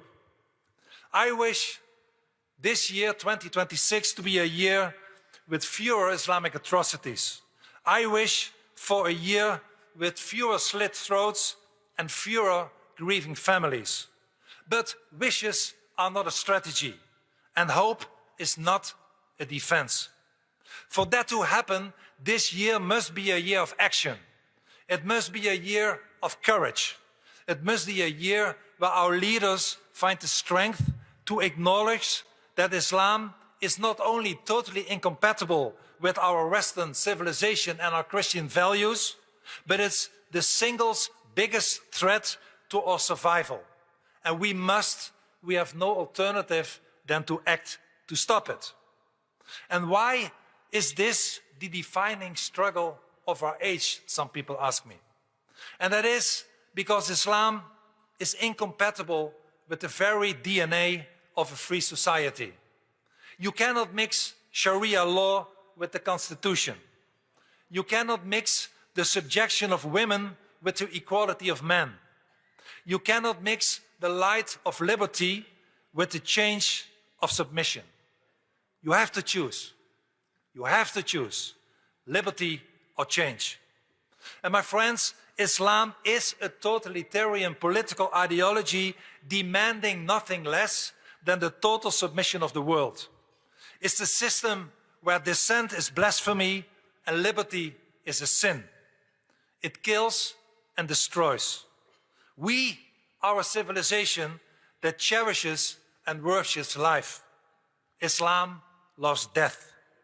And that is why you must stop the Islamization of your great country, America.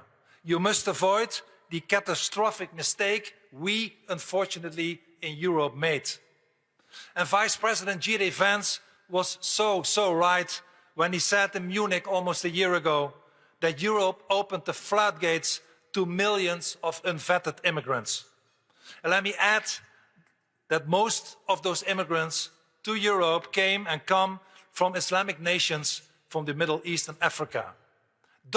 Please don't follow the European example, which is suicidal. You must stand up to your own politicians, to your own political leaders, and tell them no more. America will not bow. Texas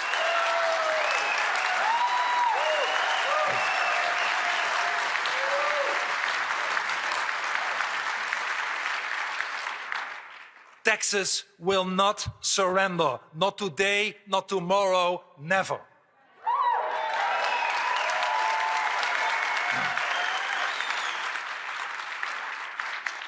As I said, in Europe, we are living through a tragedy of our own making. The European political elite was so tolerant that they tolerated the end of their own culture. They were so open-minded that their brains fell out of their head. They allowed Islam to almost extinguish the 7 lights of our Judeo-Christian civilization: freedom, safety, identity, prosperity, integrity, justice, and sovereignty. The lights of freedom were the first to go out. Look at me, and I'm just an example. For over 21 years, I have lived in a bubble of security. Together with my wife, Christina, sitting here on the table, we lived in safe houses. We lived in prison cells, not as prisoners, but just to stay alive. We traveled in armored cars. We have only 24/7 police protection. I could continue like that. But the real question is, what was our crime? What would we do to deserve this? What does anybody do who deserves this? And the answer is that I made a short movie about the Quran. I wrote a book about Islam. And I spoke and I speak the truth about Islam and Muhammad, a 17th century warlord who founded an evil doctrine called submission.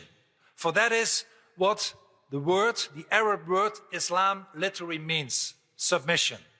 I got several fatwas from Pakistani imams and mullahs who pronounced them against me, urging the faithful to kill me. They sent me thousands of death threats, and the Taliban, ISIS, and even Al-Qaeda put me on their death list. But I will tell you, I will never, ever let them silence me. Never.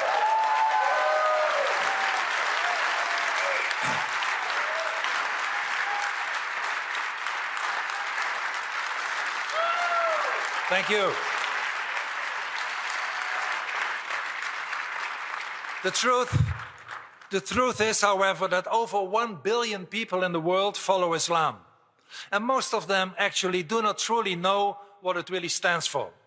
But the minority, hundreds of millions of Muslims that do understand, have been so poisoned by this doctrine that they find it acceptable to use violence in the sake of their ideology. Violence for the sake of their ideology has a name. It is called jihad, holy war. Muhammad himself said that jihad is an Islamic religious duty. And 200 years ago, John Quincy Adams, your 6th president, warned, and I quote, that the precept of the Quran is perpetual war against all who deny that Muhammad is the prophet of God, end of quote. And that is true today as it was then. I came to Dallas 10 years ago to award a prize to the winner of a Muhammad art contest in Garland. I came to defend your First Amendment, a freedom we in Europe had already lost by then. And shortly, you might remember, before the exhibition ended, 2 Islamic jihadis stormed the building. It was 2015 and the first ISIS attack on American soil, here in Texas. They shot an unarmed security guard in the ankle before being shot themselves by a brave off-duty traffic cop who, thanks to your Second Amendment, was able to defend the first.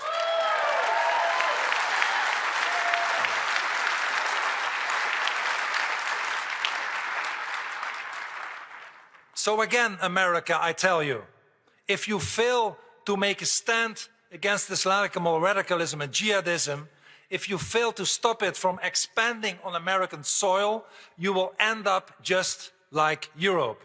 In our once free and once safe continent, we are being inundated by Islam today. Freedom of speech in Europe is already gone. Islamic radicals can say whatever they want. They can preach hate in our town squares.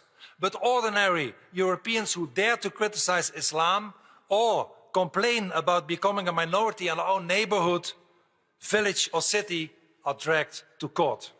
In Europe, the truth is now a crime. And you can be sent to prison for the words you speak. Look at a 20-year-old young woman called Maya from Hamburg in Germany. She called a rapist of a 15-year-old girl a disgraceful pig.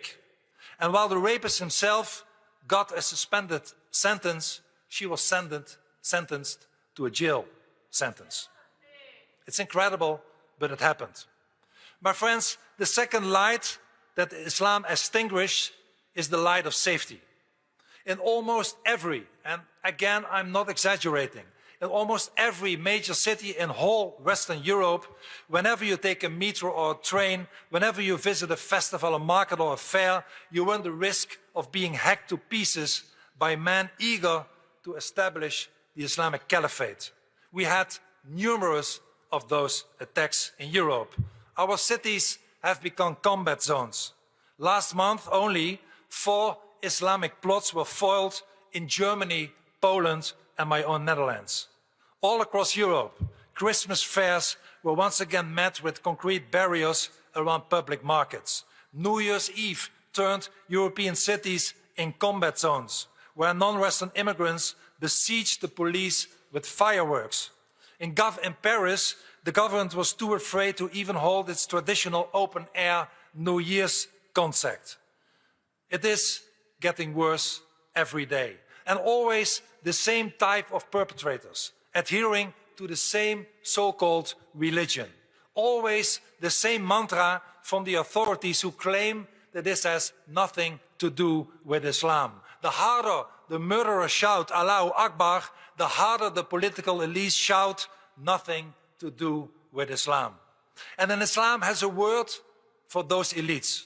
It calls them dhimmis. I don't know if you know the word dhimmi, but dhimmi is the Arabic word for a non-Muslim, usually a Christian or a Jew, who is temporarily tolerated by Islam because he has submitted to it without converting. Submission, remember, is all what Islam is about. And how does a dhimmi react to jihad? By cowering to Islam and lying about its true nature. Like the Australian Prime Minister Tony Albanese did after the Bondi Beach massacre in Australia. He called it a radical perversion of Islam. It was, of course, a terrible and despicable lie. What happened at Bondi Beach is not a radical perversion of Islam, it is core Islam and Jew hatred. Dr. Bill Warner, one of your American academia, taught us in his studies that there actually is more Jew hatred in the Quran than in Hitler's Mein Kampf. My friends, if you want to remain safe, once again, stop Islam. The third light Islam extinguishes is the light of the Christian identity. Islamic mass immigration is erasing Europe's soul. Millions of young men from cultures that despise us are today colonizing our streets. The European Union hates borders and that plays their Islam in its hands. And open borders facilitate what Islam calls hijrah, al-hijrah, the Islamic duty to immigrate and conquer. And by 2050, the Islamic population will be 30% in Sweden, 20% in Germany, France and the United Kingdom, and well over 15% in Norway, Denmark and the Netherlands. Currently, in my own country, the Netherlands, Islam today is already the largest religion amongst people under the age of 25. It will be the largest religion overall in 25 years' time from now. In 2050 in the Netherlands, there will be more Muslims than Christians, and such a country will no longer be Holland. It will be Hollandistan. Our Dutch identity, if we do nothing, will be gone.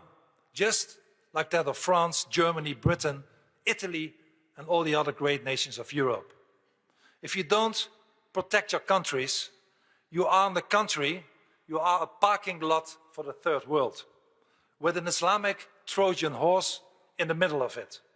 Your identity is your armor. Once you let them strip it from you, you are defenseless. The fourth light that goes out is the light of prosperity. Winston Churchill called Islam the strongest retrograde force in the world, and he was right. Europe has been caught in a retrograde spiral since Islam entered. In the Netherlands, more than half of all welfare benefits are consumed by non-Western immigrants that overwhelmingly come from Islamic countries. And every single asylum seeker in Holland cost the Dutch taxpayer nearly $1 million per person. Islam calls that jizya, the tax infidel pay to be tolerated. But it drains the livelihood of our economies. We are bankrupting our children to pay for the loss of our own identity. And your country is learning this too. Look at all these Somali fraudsters in Minnesota, plundering, what was it, $9, $10, $11 billion from your social security. They are looting the treasure that your grandpa and parents built for you, and they are using it to finance your destruction. And I ask you, it's just a suggestion, why don't you all denaturalize all the Somali fraudsters and send them packing out of your country?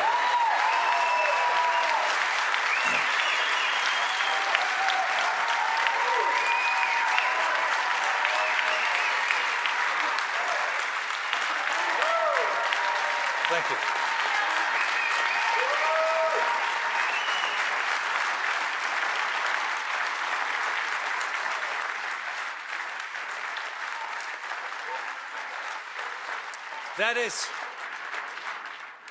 That is exactly what should happen. If we don't deal with it in the most toughest way, they will repeat it and repeat it.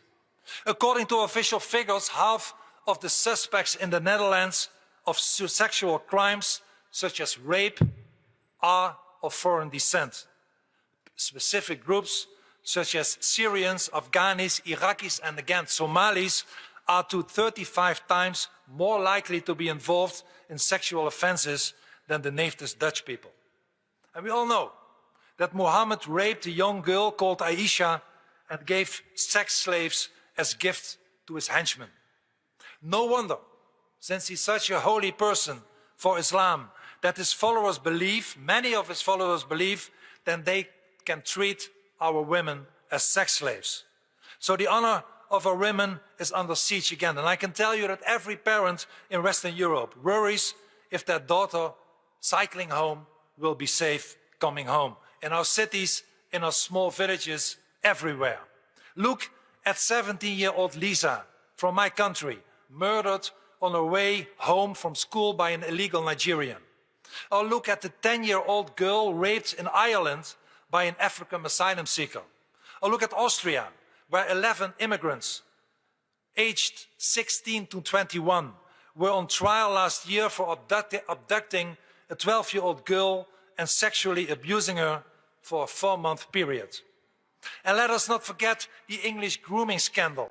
For 30 years, thousands of non-Islamic girls were forced into sex by gangs of Pakistanis. And British dhimmified, they were really dhimmis, dhimmified police refused to act for fear of being called racist. And when one brave young working-class Englishman stood up for those girls, he was hunted by the state. But he, Tommy Robinson, is a hero because he dared to speak and act.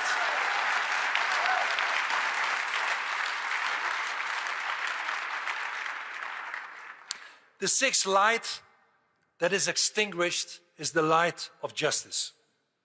If a criminal is Islamic and a victim an infidel, how do you think our courts in Europe react? Last October, a Swedish court refused to deport Yazid Mohammed, a 20-year-old Eritrean who had raped a 16-year-old girl. And the judge considered that the Eritrean, and it's literally true, had not raped his Swedish girl and victim long enough.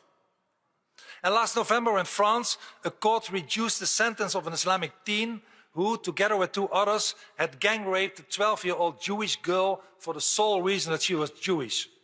And the court trimmed the teen's jail sentence to facilitate, and I quote, his future reintegration in our society.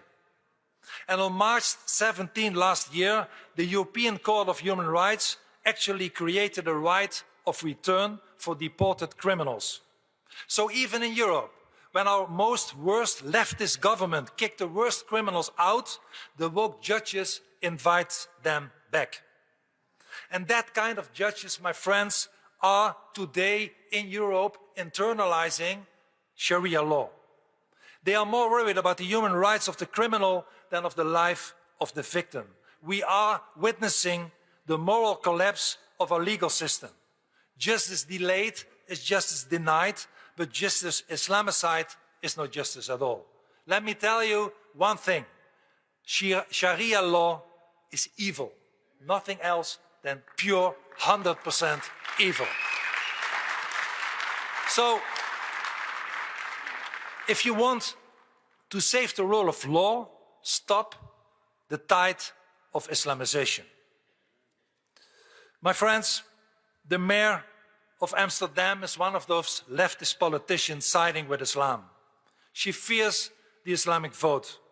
She sacrificed her sovereignty of the altar of fear, political correctness and democratic shift. They all want to save the Ummah, the worldwide Islamic community. You remember, that's why I'm saying this, that Jews were chased in Amsterdam 1.5 years ago by Islamic thugs. They were beaten up, thrown in the canals, knocked over on purpose by scooters and cars. And the thugs were aided by immigrant taxi drivers while the police was absent.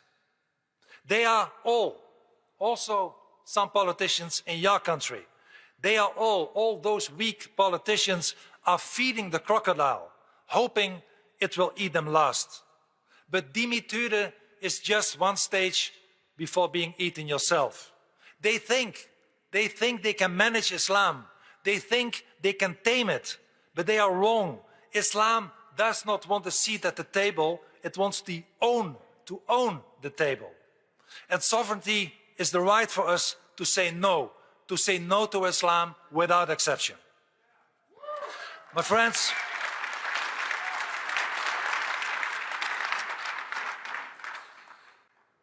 the 7 lights, unfortunately, almost have all gone out in Europe.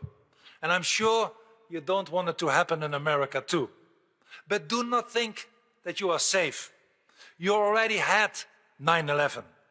The United States today are the next on the menu of the crocodile.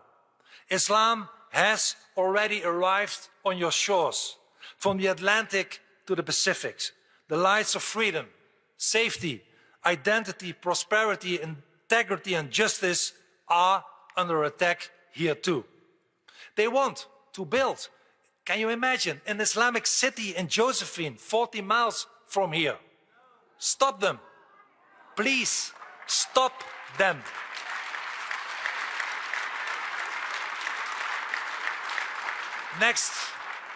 Next to the Texas capital in Austin, a huge Islamic center linked to the Muslim Brotherhood is being built with Saudi money.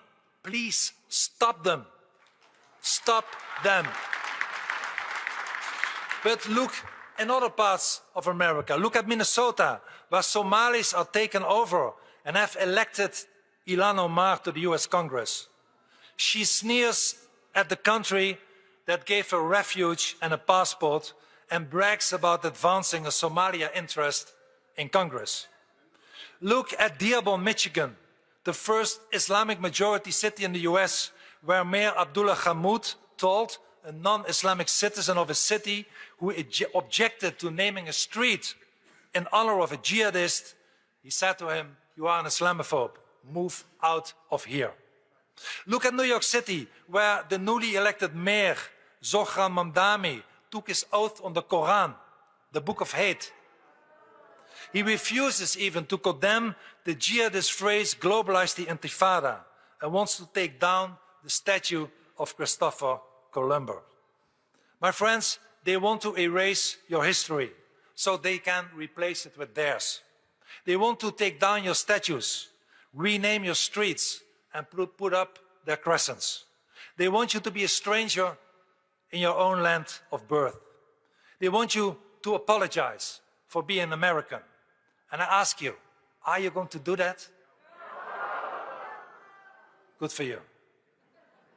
My friends, there is still hope for America. I see hope in the governor, Greg Abbott. He did what every European leader should have done decades ago. He designated not only CARE, but also the Muslim Brotherhood a forest terrorist entity. And he deserves a big applause for doing that.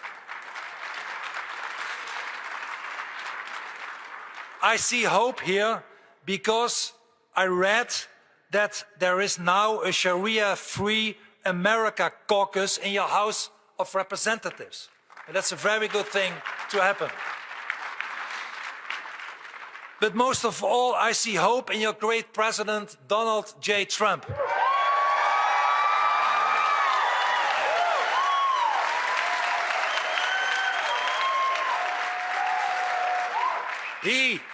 He permanently paused migration from third world nations.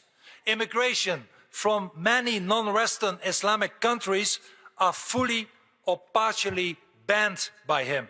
And President Trump, as one of the few leaders in the world, understands that if you don't love America, you don't belong in America.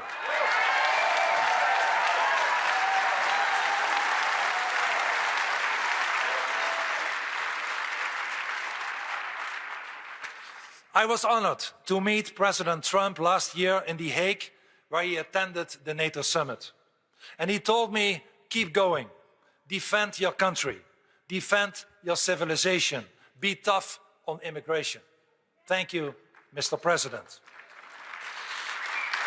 And I tell you, my friends, the day the British and the Dutch, the French and the German leaders adopt your president's braveness and tough immigration policy, Europe's predicament will be over. We need more leaders who love their own people more than they love the praise of the globalist media. We need men of courage, lots of them. And I see hope in you too. You, the American patriots, who know that the worst thing imaginable is to die as a coward in the land of Islam.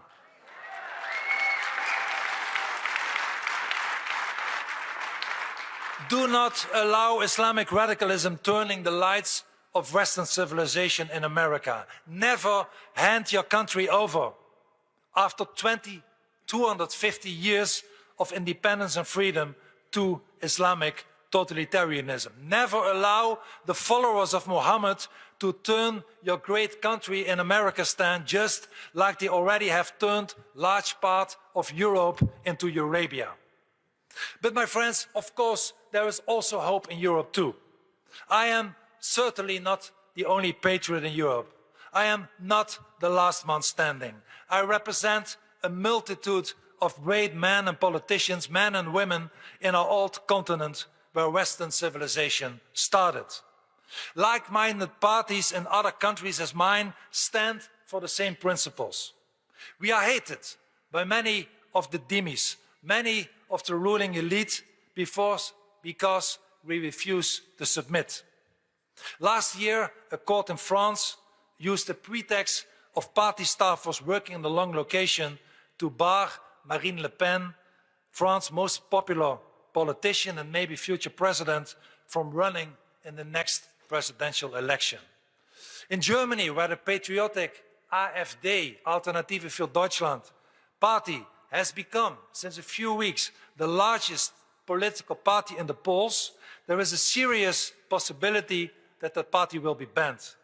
And in the Netherlands, our political opponents are considering introducing legislation to prohibit my party as well, because its organizational structure differs from that from other parties. My friends, we try hard to ensure Western survival. And I will end up with a short 7-point plan, what I propose that we all should do. First, we must stop pretending, number one, that Islam is merely a religion because it's a totalitarian ideology. Very important. And let me add, maybe not everybody agrees with me, but still I want to say it, that there are moderate Muslims. Fortunately, there are many moderate Muslims. Not all Muslims are radical, but there is no moderate Islam.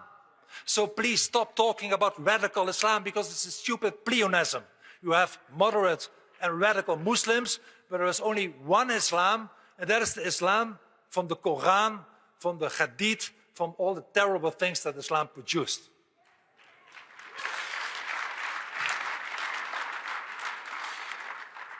Two, we must act and de-Islamize our country. So I would say close all those hate factories that they call Islamic schools, where children are taught that we are filthy infidels. Two, close radical mosques. Forbid new ones, for Islam regards them as symbols of triumph.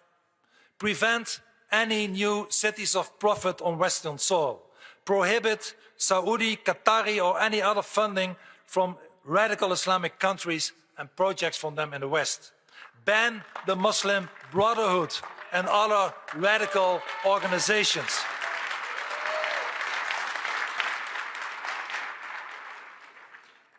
Very important as well is to finally stop Islamic immigration. Hijrah is the most important instrument. So I tell you, close the floodgates. No more immigration from Islamic countries as from today.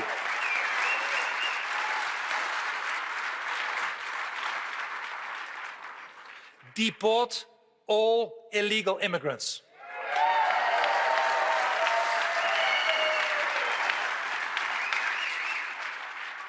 Demand that immigrants assimilate or leave our countries.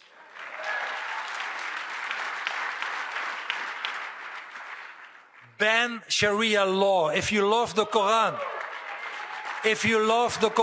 more than the Constitution, we'll send you back to the desert tomorrow. And strip dual nationals of their Western nationality if they commit crimes, if they act against our laws, if they wage jihad. Send them back to the country of their other nationality. No mercy for criminals or jihadis. And then I would add, proposed it in Holland, I don't know whether it's popular here or not, but I believe you can only be loyal to one nation. So do not allow people with a dual nationality to assume political office.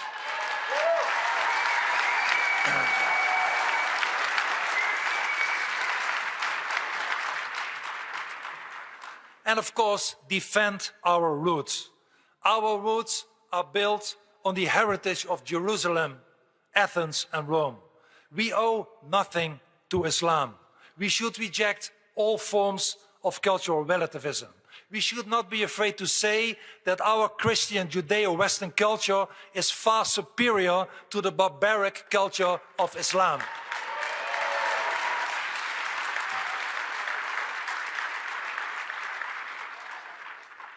And of course, fight for freedom.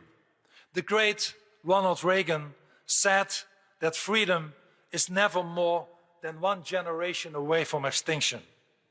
Understand, please, and I'm sure you do, that freedom is not a gift, but a conquest. It must be actively fought for by all of us. It should be protected. It should be passed on to other generations, or else it will be lost. And we should rally around our flags. The flags is our home. It represents the sacrifices of the fallen and the hopes of the unborn. Long live the stars and stripes. Long live the Dutch tricolor. May they always wave over us as free countries.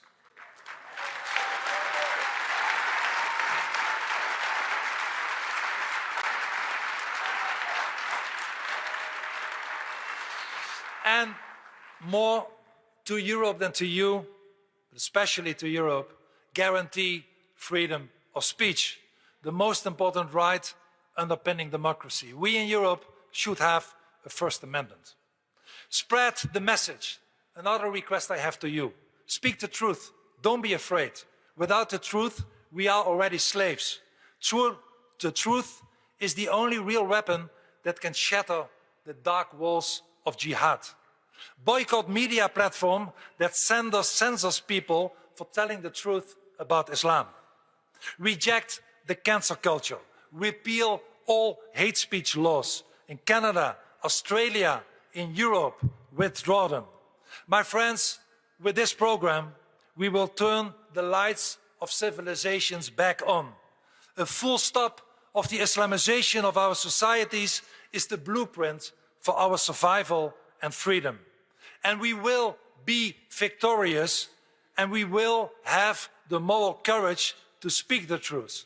Because we say, no more evil, no more anti-Semitism, no more terror, no more killings, no more hatred, no more Islam.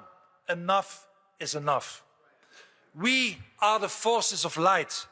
We defend the light of the world. And we will beat together the forces of darkness.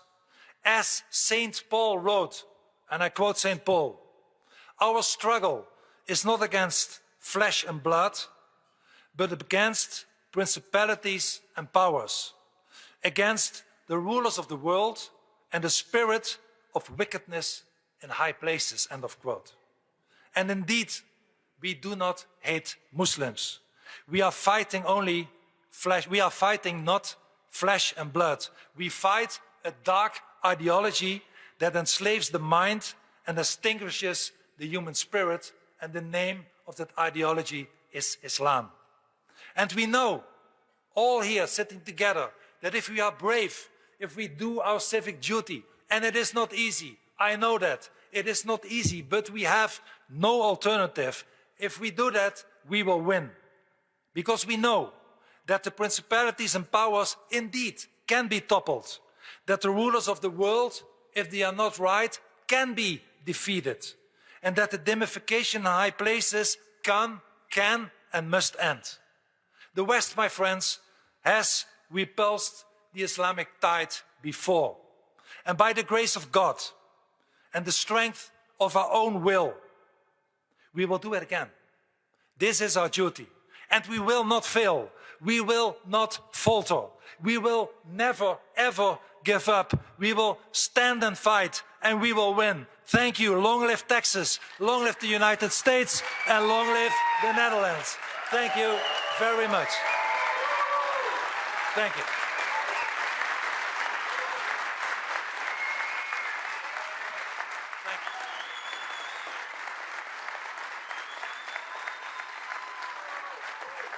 Thank you.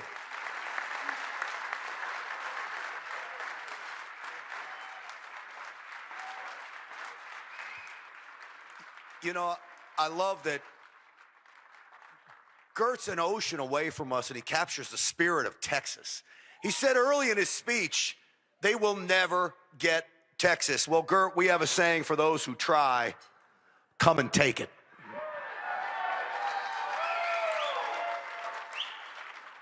All of this is a partnership thanks to Patriot Mobile. We appreciate that. We've got Steve Bannon coming up. I see Glenn Beck just came in the room. He'll be speaking tonight as well. I talk about partnerships. Glenn, you guys allow me to come on and be a guest on many of your shows. Sarah's fabulous, and I appreciate that. I get to work with some of the greatest people in the world. Think about this. At Salem Media, the radio station, and Real America's Voice, I got to work closely with Charlie Kirk and become very close with him, and that is an honor of a lifetime. But I add on to that, I get to be a guest at The Blaze. I get to work with guys like John Solomon at Real America's Voice. And the other guy that I get to work with is Steve Bannon. They wrote me an introduction, but Steve Bannon does not need an introduction. He is literally, I believe, the leader of the grassroots, Make America Great Again, America First movement in America. He's the brains behind the fight, and you can go all the way back to his time at Breitbart and his time in the White House and now hosting War Room. But if you didn't have respect for Steve Bannon before all that, when this man went to prison, the way he handled it should have been an inspiration for everyone. Now, I don't tell people this a lot in Texas. I got my cowboy boots on, and I've been here 25 years, and I consider myself a Texan, but I grew up in New York, and I'm half Italian. And I can tell you, as a half Italian New Yorker from the construction business, and I watched Steve Bannon come out of prison, he handled it, as they would say back there, standing it on his head. He came out, and he was more emboldened than he went in. And if they thought they could silence him by locking him up, boy, did they get just the opposite. And so I'm not going to go on and on about him, because you could all night. I'm so honored that he's here in Texas. I'm honored to be able to introduce him. You know, he said to me one day when I came on his show, he said, "Grant, there's nobody more MAGA than you." Do you know, I saved that clip. I said, Steve Bannon says there's nobody more MAGA than me. I'm keeping that forever. Steve Bannon, welcome to the program. Come on up. Welcome to Texas.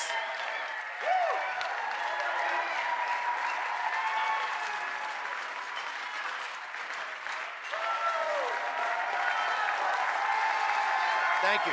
Thank you. Thank you, folks. Thank you. Appreciate you. Thank you. Thank you. First off, I want to thank Jenny and Karen for putting this together in 3 weeks, right? Is this amazing? The energy here, the fight here. So thank you, guys. Is Congressman Van Duren, is she still here? Right there. She's been fighting this for, what, 15 years? Since you were mayor here? Unbelievable. Is MTG here? Where's MTG?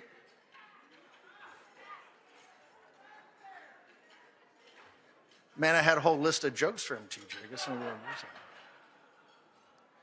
Folks, I want to tell you about a tale of three cities.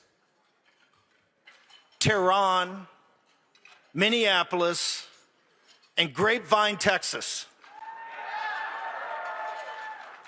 In Tehran, they're burning it to the ground, right? You heard their stories tonight when they came out of Saudi Arabia and they rolled up Egypt and Babylon and Syria and Spain, North Africa. North Africa only gave us St. Augustine and the City of God, right? They rolled that right up. And Persia. They overwhelmed some of the greatest civilizations in the world, and they did it quickly. If it hadn't been for the French at Tours, a couple of 100 miles outside of Paris, we'd be Islamic. If it wasn't for Vienna, a couple of 100 years later, we'd be Islamic. Well, the folks in Persia, from 1979 until today, they've had the great pleasure of living in an Islamic republic. How did that turn out for them? It destroyed their culture, their society, their women, their economy, and themselves. Those kids are in the street now, and they're taking incoming, and my strongest recommendation to the president has been, let it be. They got to bring it down, right? Their parents brought it in 79, and their grandparents, hey, and it wasn't perfect, far from perfect, but they visited that Islamic Republic on them, and it's their duty and their responsibility and their karma to take it down. And look at Minneapolis. I walk out here tonight. We've already had a Real America Voice, our cameraman that travels normally with us all the time. He's up with Pasovic and the Secretary of Treasury. He got attacked in a restaurant for wearing a RAV jacket. Right now, they're surrounding Antifa, and those folks are surrounding the Hilton Hotel because an employee at the Hilton Hotel doxed the ICE agents, and now you're going to have 1,000 people around that hotel. They're pushing for a fight. Give it to them, right? This is all about the 15 to 20 million illegal alien invaders that came in on Biden's watch. And they all got to go. Not just the criminals, all of them have to go.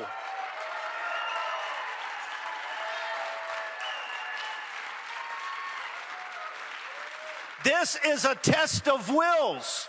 Do we have the political and cultural will to say we are a sovereign nation? You are not here properly and you're going to leave.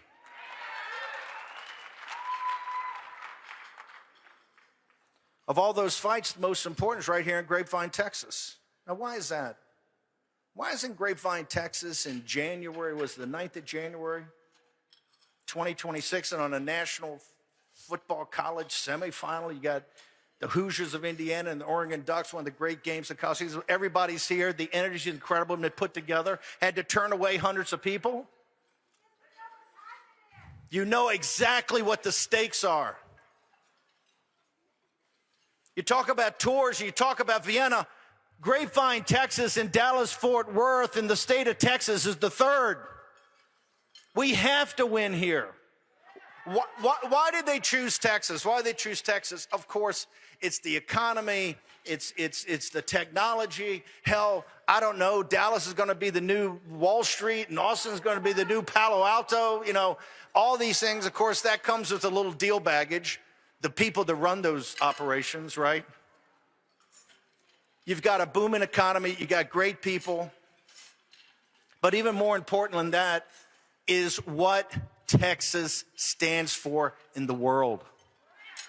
I tell people, I traveled all over with the military when I was a naval officer, and then later in business, Goldman Sachs, investment banking, everywhere, Japan, Korea, France, in partnerships and deals. There's two brands they ask you about. One is Harvard, because they all want to get their kids in, how they do that, right? The other, thank you very much. You're right, DEI kind of ruined that, didn't it? President Trump, I think, is taking care of that one. The other is Texas. It's Texas. On the landscape of memory and myth about the second founding of our nation and manifest destiny and really making this a continental power, Texas is the central event. Texas is the central part of the process.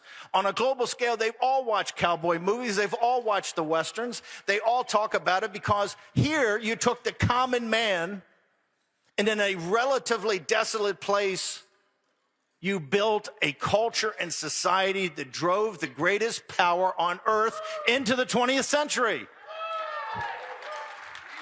You don't think they don't know that in Qatar and Saudi Arabia and UAE and Turkey and all of it? That's why the invasion is here.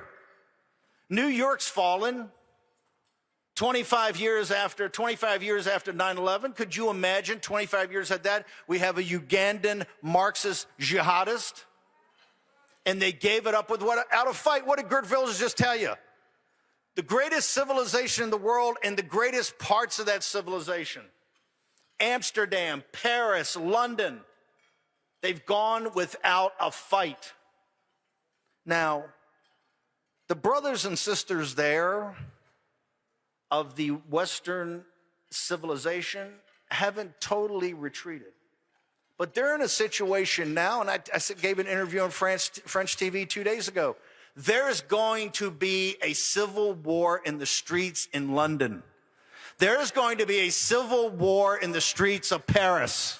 There's going to be a civil war in the streets of Brussels and Amsterdam, as certain folks say, no, you're just not going to take it all. But that's the point. The elites let this go forever. And that is what they're trying to do in Texas. Now, here's the good news. On March 3rd, we have a voice in what happens. Here's the great thing. That is a convergence point. That is a forcing function. On the 3rd of March, Sharia law goes on the ballot in the state of Texas.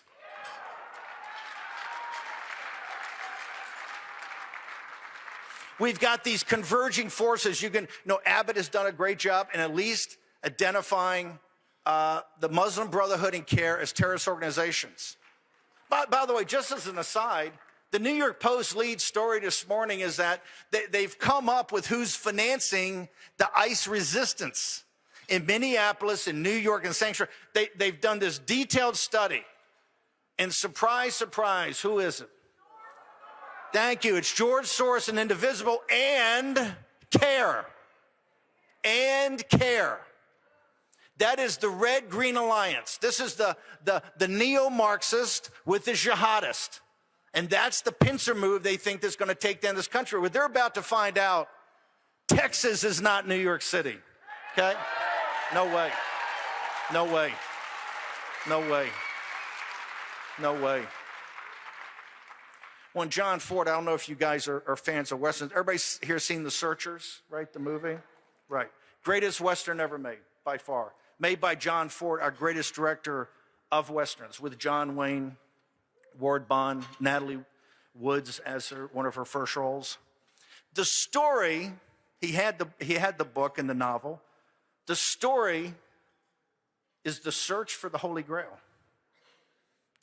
Told through the thing of a posse and a Comanche raid for two little girls. It's the search for the Holy Grail. He had to tell the story of the Holy Grail, which is the search for that, is one of the foundational myths of Western civilization. And where did he place it? Black screen when it comes on. Texas, 1868. Right after the Civil War. Right?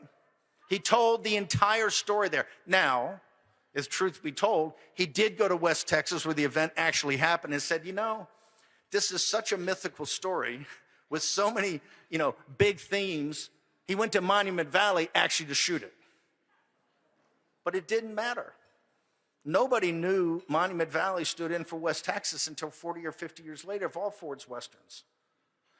Why? Because he understood, as the jihadists understand, how important symbolism is. Everything they do is symbolic. Ford put it in West Texas and shot it in Monument Valley, but told the definitive story of Western civilization here because he knew the history of Texas. And what Ford used to say, when the legend becomes fact, print the legend. That's where we are today.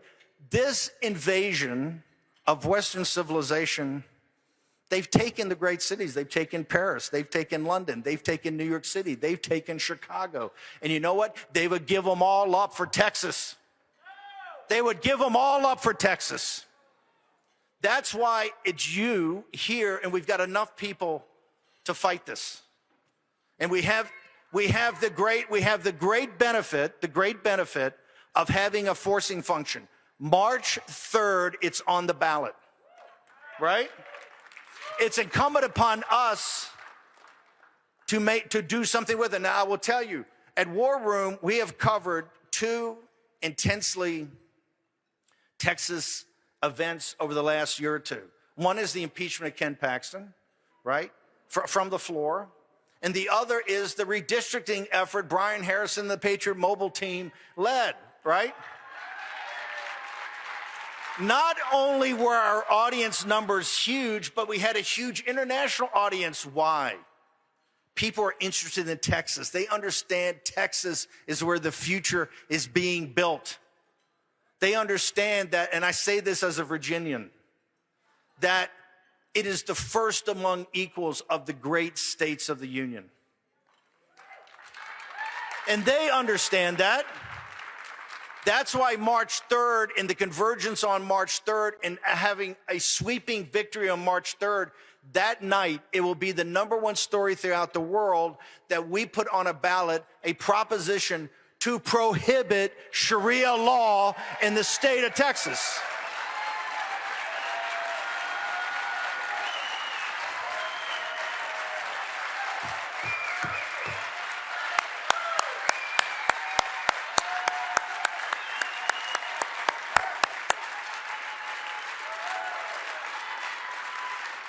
Can we do that? Can we get 80%? I can't hear you. Are you prepared to fight for this state? Are you prepared to fight for your country? As Texas goes, so goes the nation. As the nation goes, so goes the world. The jihadists understand it. The smartest money over in the Gulf Emirates understand it. Why in the hell you think they're in Houston and in north of Dallas? And they come in on cat's paws. It's not good enough. We know who you are, we know what you are, and we know what you're trying to accomplish, and it is not going to happen in the jewel of the crown of the union of this republic.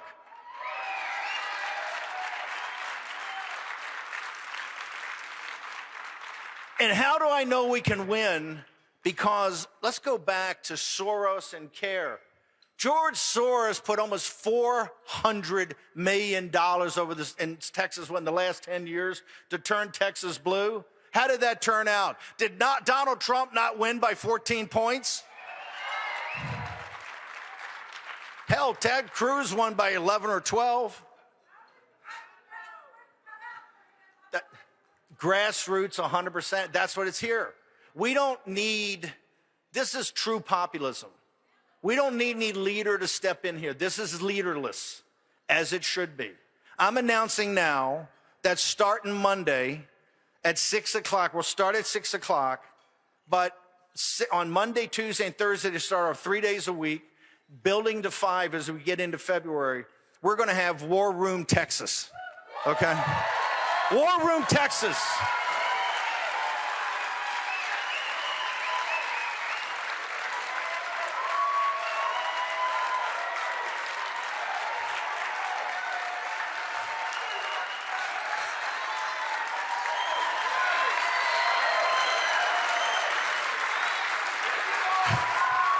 First off, I got to get all the grassroots on the show the next couple of weeks because they will not believe you folks, right? You're tough as boot leather. But that's part of the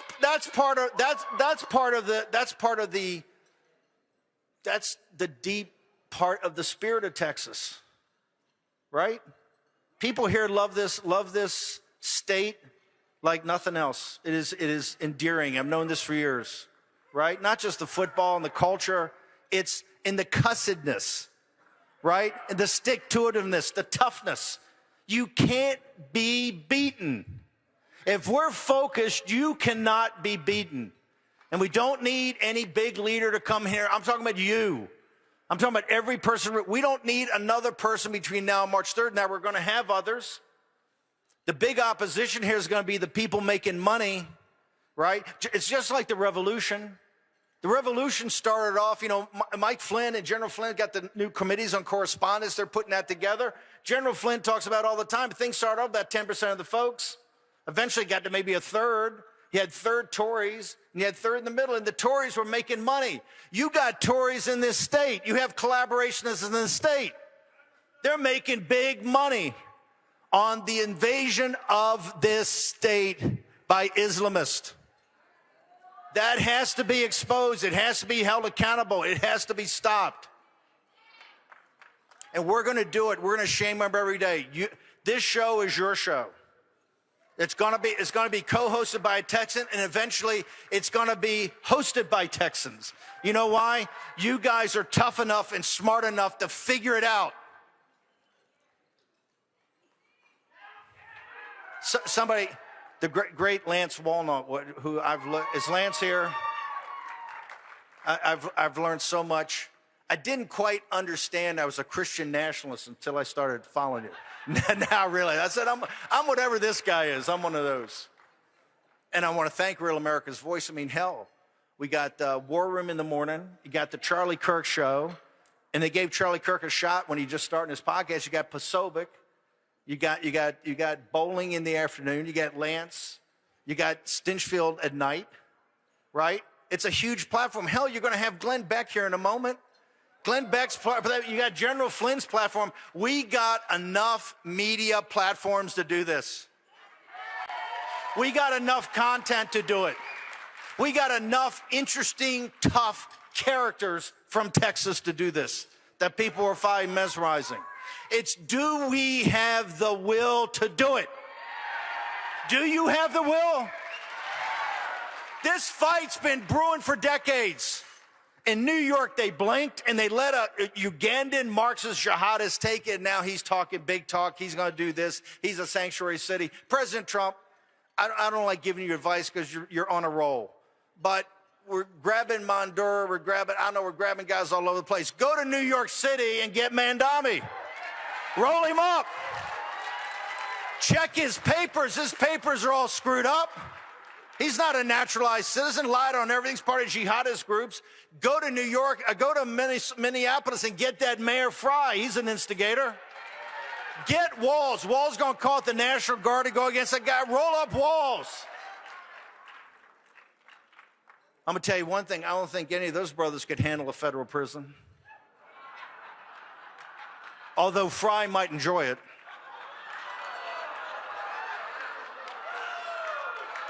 And I had to go there.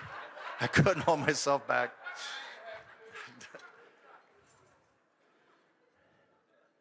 This has been brewing for a long time, but we got to face it now. We have to lance the boil right now. We can't let it go on. March 3rd is providential.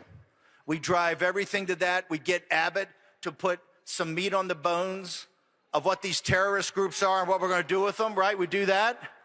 Brian Harrison's got a great idea. We start holding hearings in the Texas legislature, and then we call a special session, right, to implement these laws. And on March 3rd, with the help of Glenn Beck's platform and General Flynn and Real America's Voice and all the great hosts there in the War Room, Texas, on that night, we're going to gather.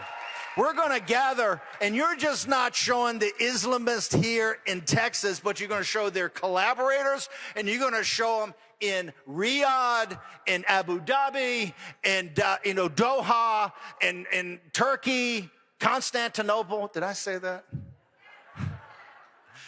We have not done this thing right until it's called Constantinople, right?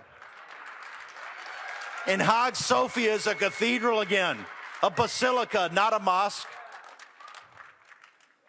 Oklahoma. In fact, the senator there reminds me tonight, providentially, that roughly 100 years ago on March 3rd, I think March 3rd, 1924, the Ottoman Caliphate fell and was dissolved, which had controlled the Holy Land and the two holy sites, Mecca and Medina. They held Syria, Jordan. The British Army told them they went back and they collapsed on March 3rd, 1924. So 102 years later, in this very state, we're going to tell them, take your Sharia law and shove it.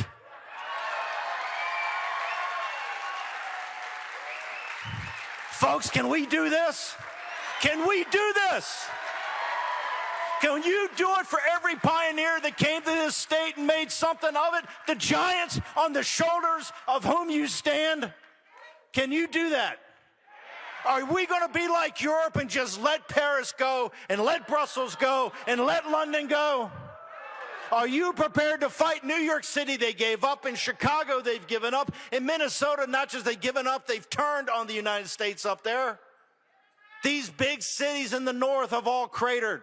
The big cities of Europe are cratered. Is Texas going to crater? Is Texas going to crater? Are you prepared to fight for your state? Are you prepared to fight for your country? Are you prepared to fight for the Judeo-Christian West? And are you prepared to fight for the Christian nation, the Republic of the United States of America?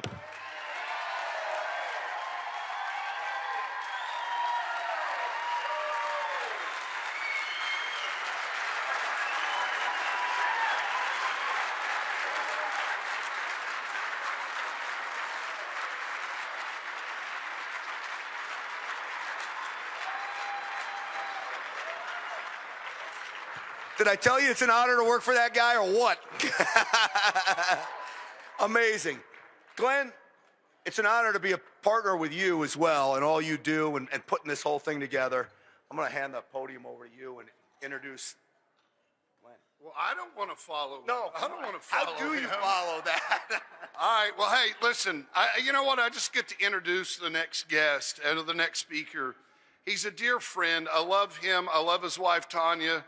And, you know, I think I know why they love us is because we put God first in everything we do. And we are, yeah, please.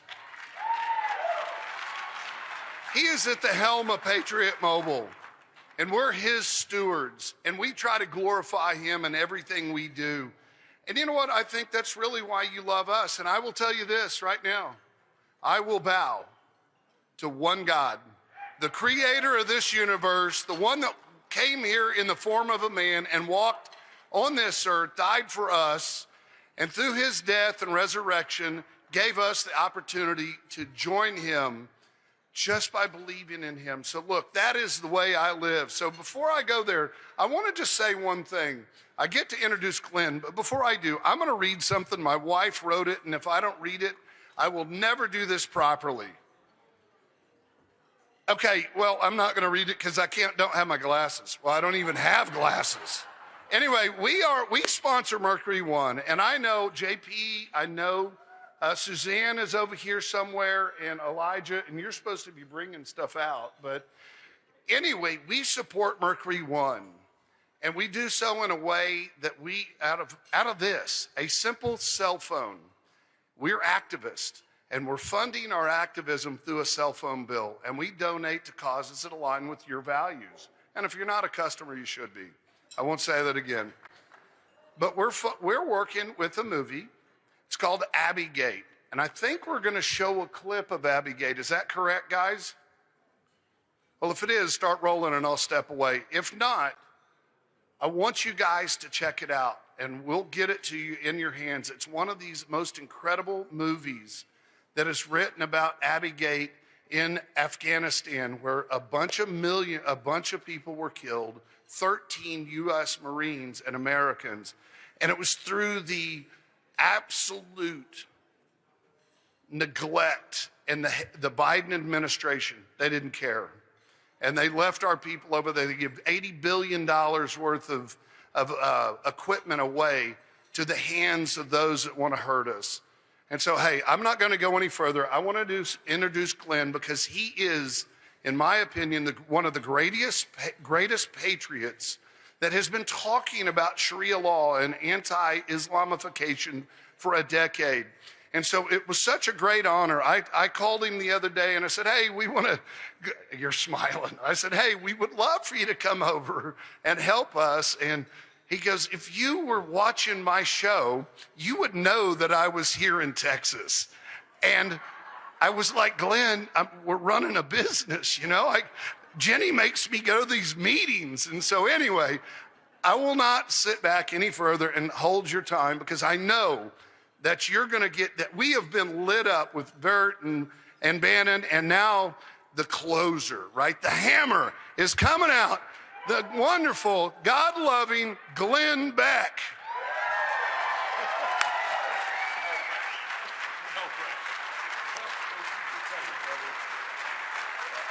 Holy mother.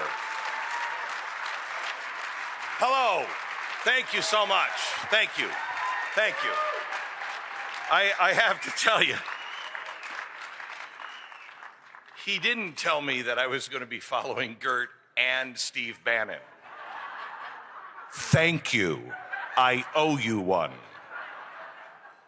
The only thing that mattered better is you stood up here for 2 minutes, so your expectations went back way down.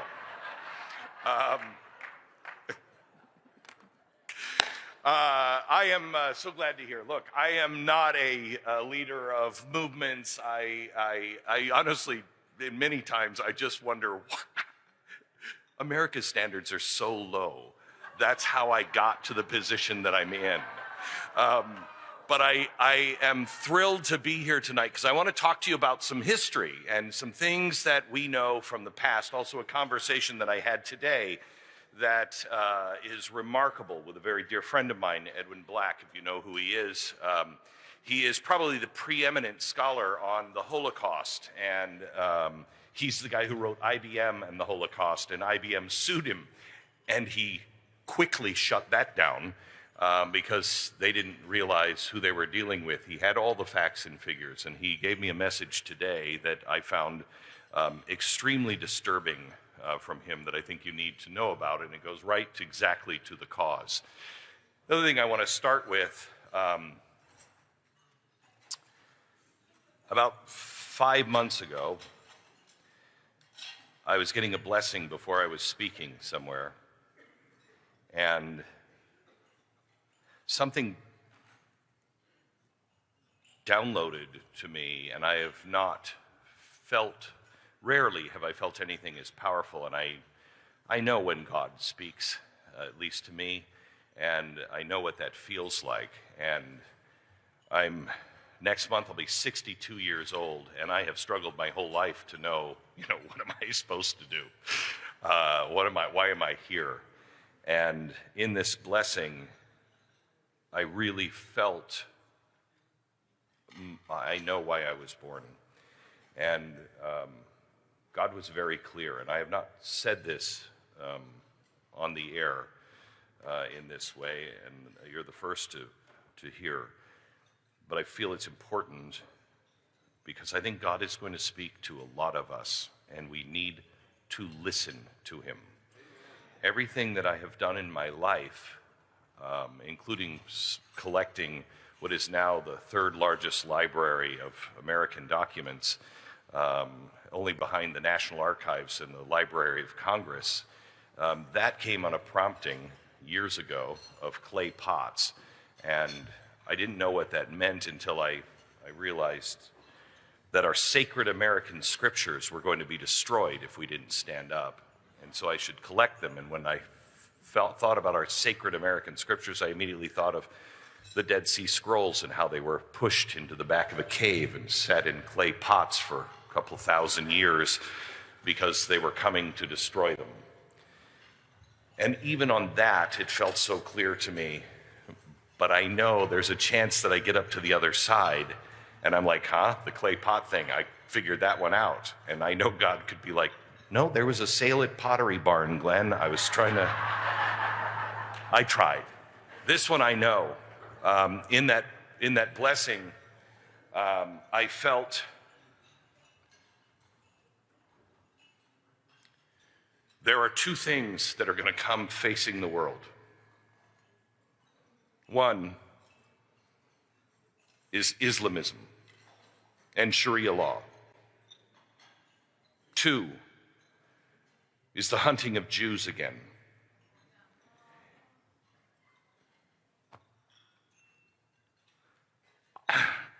I was born to stand against those things and ring a bell. I ring a bell. Those things are coming. They are coming beyond your imagination, and you must do everything you can to fortify yourself so you can stand and stand counted on his side. On his side. Let me show you some things in history that the world just blew by, and we thought after it was all over that it would never happen again, and we swore to one another, never again. I met with a guy, his doctorate from Oxford University. He was a doctor of ideas, and I thought that was the great. I was like, I don't even know what that is, but let's do some surgery. What's that? Doctor of ideas is a guy who can take things that seem disconnected and bring them together and say, no, it goes in this order, and this is how that idea came, and that idea actually belongs over here. And I was talking to him, I spent the day with him, and I just loved it, and I finally got enough courage to say, I have an idea. I think I can tell you not only how this whole Jew hatred and Holocaust began the first time, and I can take you through all 19 Holocausts in history, and I can not only tell you where they started, how the thread went, but I can tell you where the next one's gonna happen. And he said, no, you can't. I said, would you give me 25 minutes?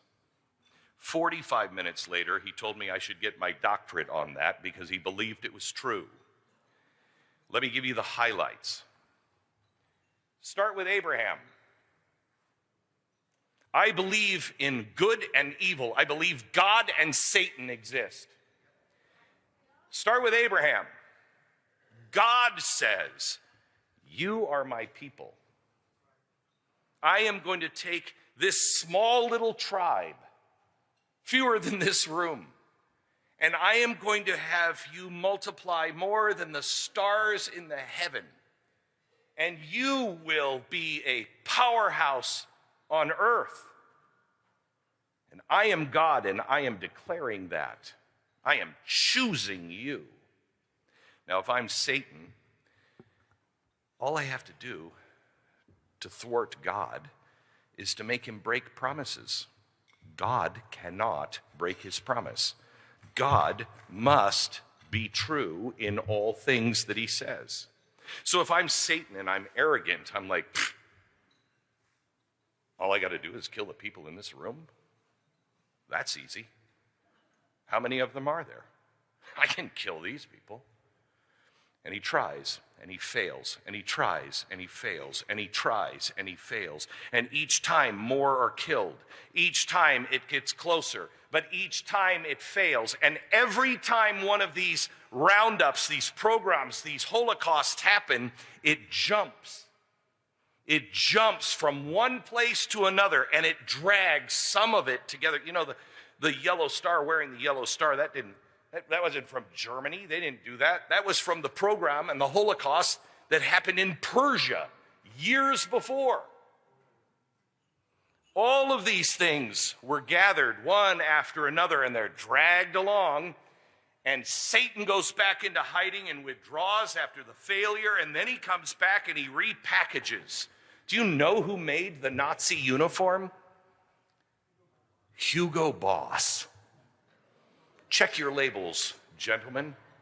Hugo Boss made the snappy black uniform. Why did they go to Hugo Boss? Because they wanted it to look. Satan doesn't come scary.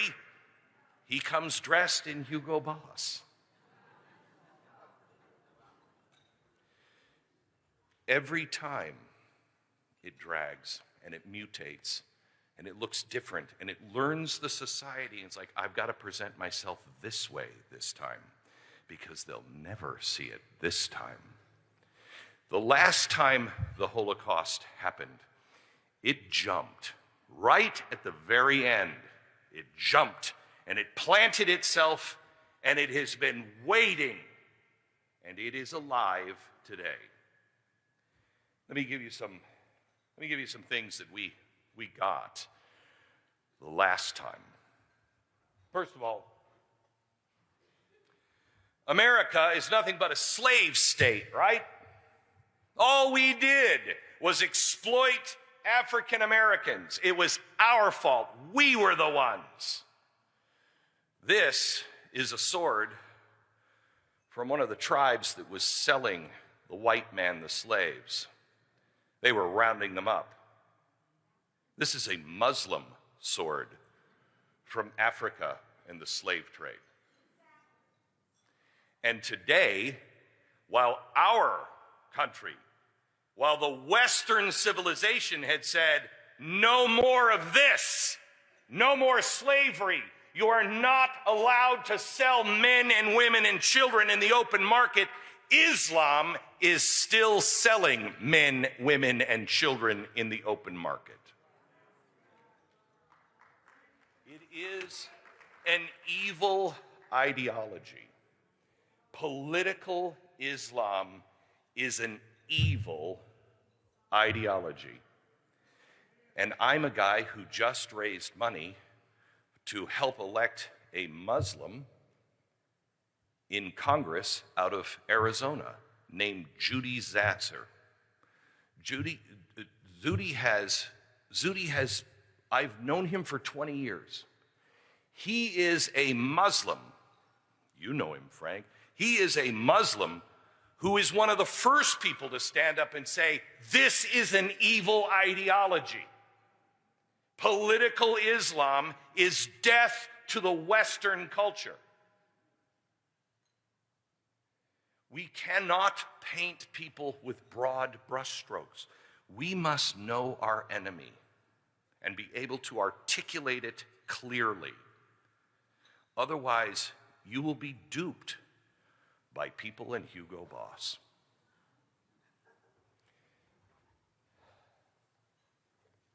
Let me show you this is our first foreign war was against the Muslims. You knew that, right? The Barbary Pirates. The Barbary Pirates.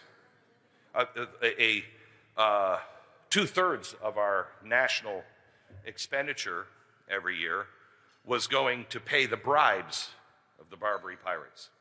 Because what were they doing? They were just boarding any ship. Because if you're an infidel, that's ours. Oh, and we can either kill you or we'll turn you into a slave. Our Marines are called leathernecks because when they went into battle against the Barbary pirates, they put leather around their necks so they couldn't be beheaded in battle. That's why they're called leathernecks. And Jefferson, when he ended it, he said, because there was no stomach for it. When he ended it, he warned the nation, you must understand this ideology. It is our first foreign war, and if you don't understand what we're dealing with, it will be our last foreign war. Thomas Jefferson. He urged people not to listen to sound bites, they didn't have them at the time. He urged people not to listen to blowhards like me, but to do your own homework. And he urged people to read something. He urged that this book be printed. This is an original from Jefferson's time. This is an English copy printed in America of the Quran. And in it, this is a first edition copy, there's a note to the reader. To the reader. Before you read this, you should know what you're about to get into. And in the end of it, it said, you shall find this, much of what you find in this book. You will wonder that such absurdities have infected the best part of the world. And you will avouch that the knowledge that is contained in this book will render our laws contemptible. Be careful. Every American, he said, should read this book. Don't take the highlights. Don't take my words for it. Read it and understand it. We are hopefully, maybe, if we're very fortunate and if God wills it, and we are humble enough and pray and he still listens to us at all, maybe the people of Iran will be free.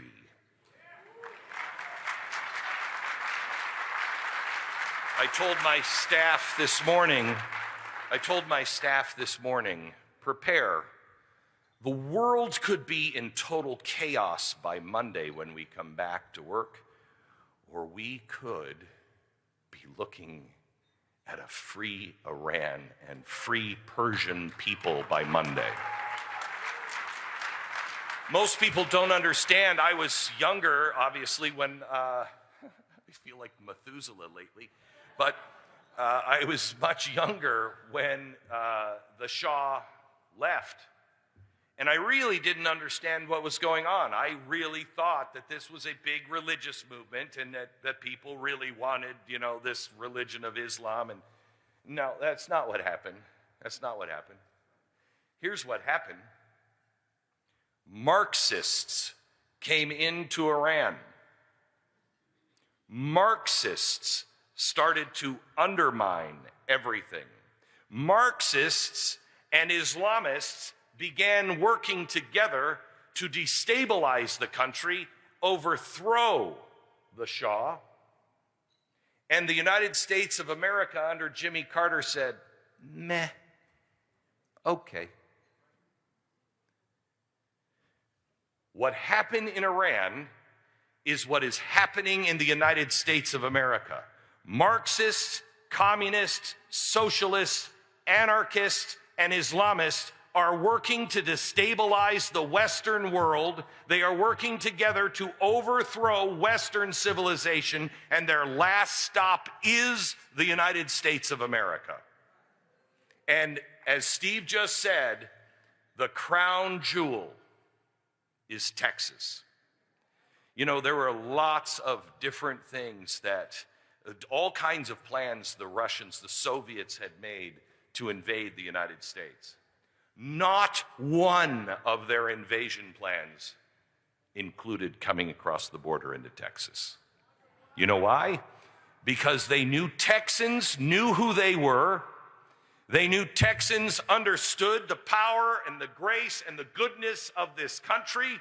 And they also knew Texans were armed and knew how to use weapons.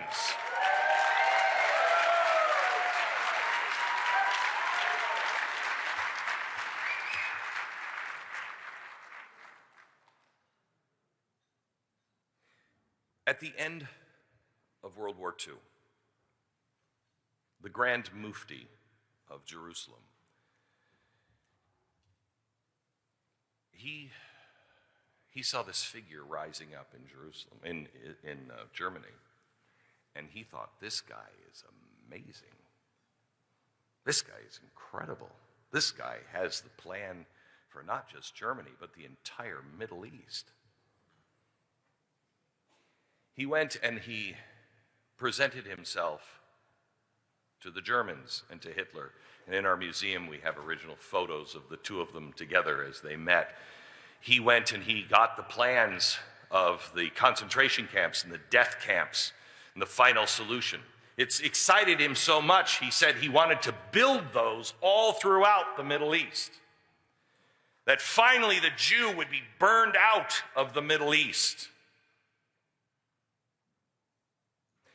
Persia, its name was changed to Iran. What does Iran mean in Persian? Aryan.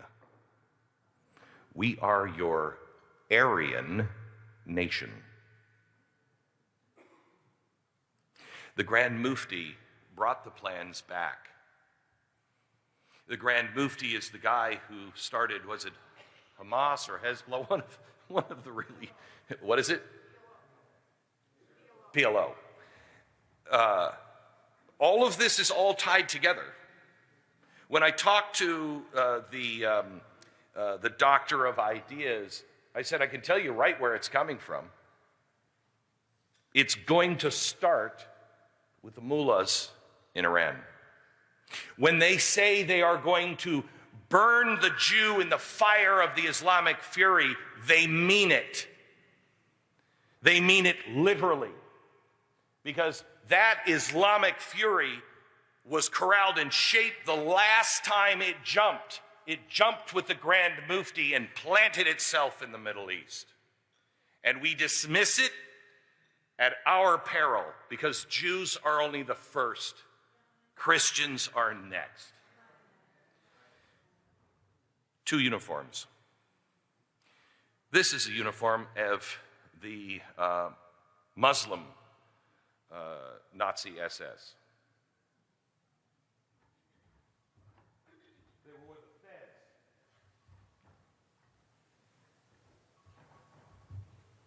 The fez, which you probably can't see this, I don't know if the camera can catch it, but see the writing inside. It identifies where it was made. Dachau.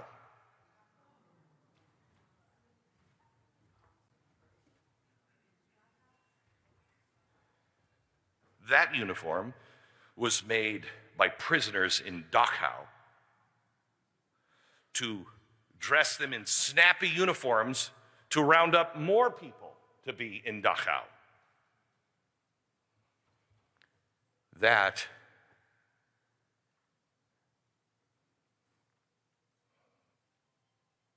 was worn by a survivor of Auschwitz.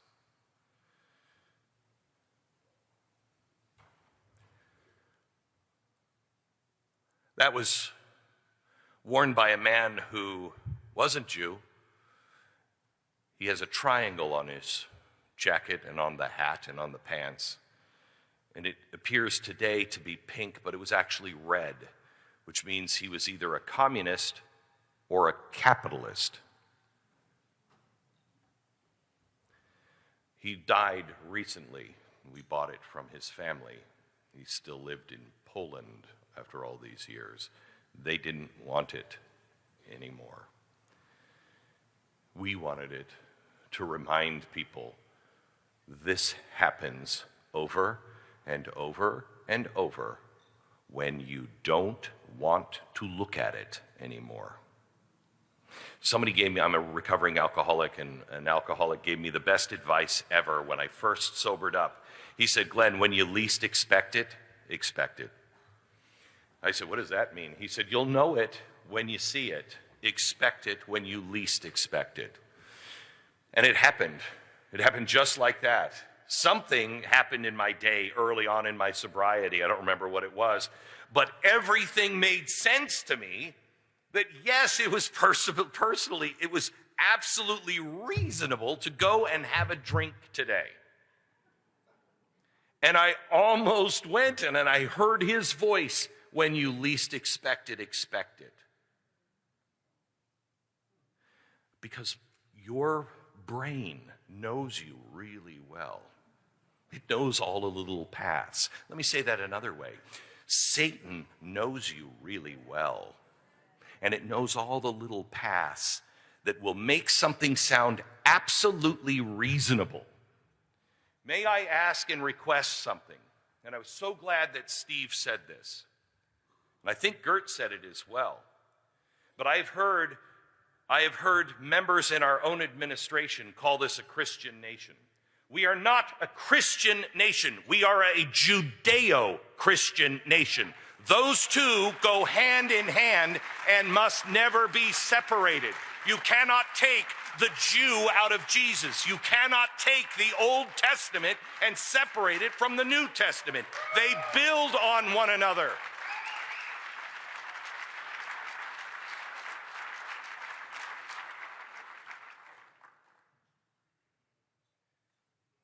This is a book that is in every hospital in the world. This is an original copy. And you'll see, I don't know if you can't probably see it, but it's signed. And in some of the photographs or some of the drawings, you'll actually see it signed, and then after the signature, it says SS. Everything we know about hypothermia, everything we know about the human body, everything we know about surgery, everything. This book is in every hospital and every classroom. And we debated whether we should use it or not. Some said we should never use it, and others said then they will have all died in vain. But this book, the guy who was doing the experiments to be able to get the information on this book, he actually died. He was in the same prison cell with Dietrich Bonhoeffer. How did the guy who was putting people up in airplanes to see when your heads pop, how did the guy who was taking hot water and cold water and putting it on Jews and see how fast they freeze, how did that guy end up in the same jail cell with Dietrich Bonhoeffer? Because he shared this information. And when Hitler found out, he said, we are not trying to save the world. We're trying to save Germans. And so because he felt, this sick mind that did this felt this should be known so for all mankind, died, thank God, but died because that's not what it's for. It's for our race. This is one of the most popular books. You'll find this on the top 10, if you will, on Amazon in the Middle East over and over again. From time to time, it'll just pop up. Right after 9/11, it was the #1 best-selling book for a long time in the Middle East. This is the Arabic version of Mein Kampf. We read it and say, how did people not know? How did people not know? It's right here in black and white. They said it. How did people not know? Hugo Boss told you, and it's not really like that. But they read this as an instruction manual.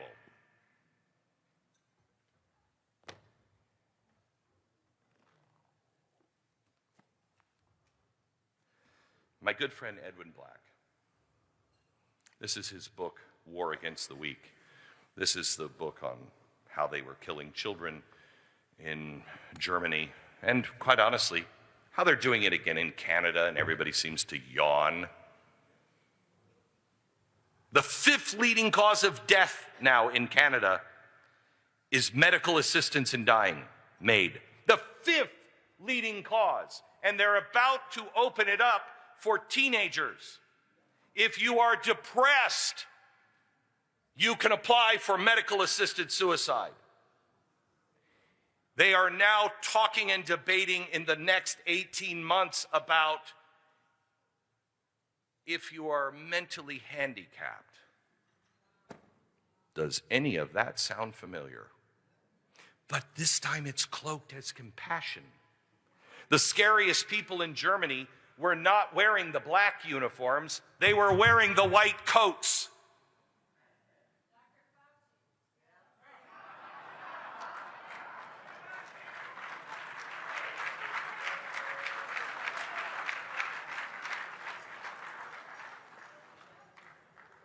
It's interesting. At first, people laughed.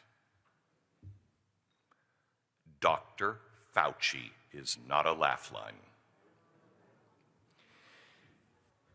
I want to leave you with a couple of things. First, what my friend Edwin Black told me today.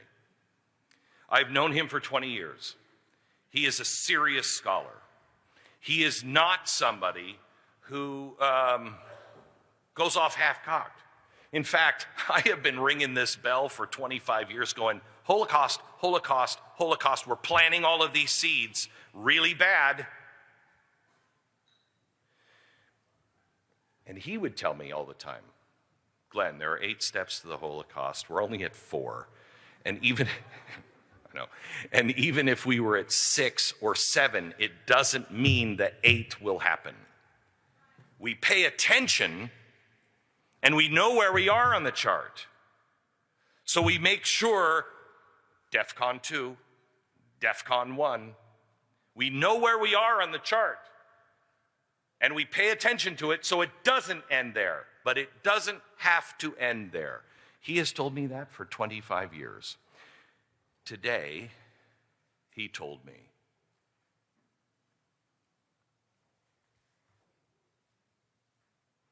the Holocaust is now in its planning stages, and there is no way to stop it.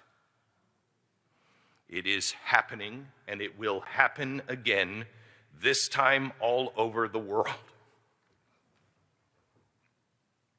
This is a dear friend who I admire for his knowledge of history and the fact that he is so buttoned up.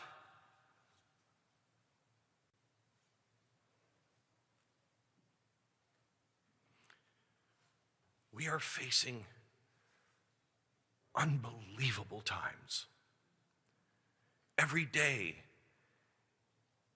I wake to either unbelievable evil and horror or miracles. Every single day. Lord, what are we going to see today? Glenn, today, in the next few days, you're going to either see Islamists crush, or you're going to see the Persian people set free. And it will be up to each of us in our own way. God works miracles, but he does require more than spectators. We are not saved by our works. But I will tell you, I don't think he's going to recognize a lot of us if we're sitting on our hands at this time in our lives.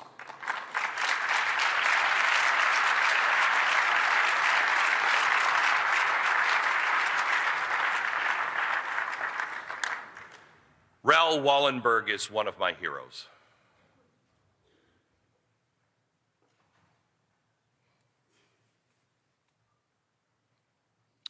You know, I start to say this and I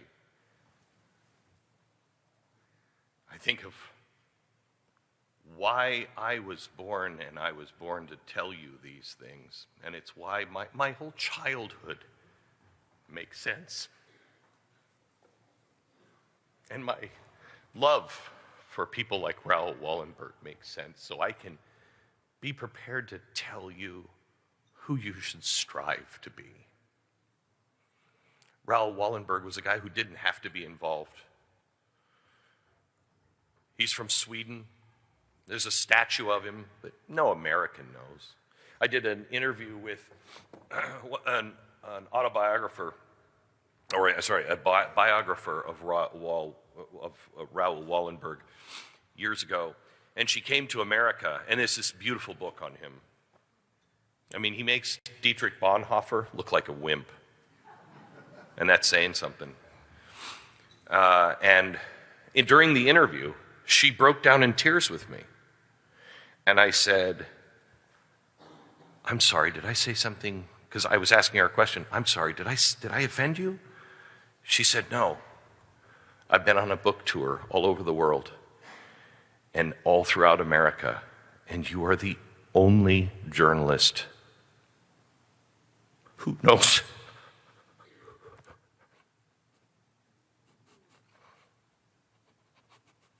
who he was.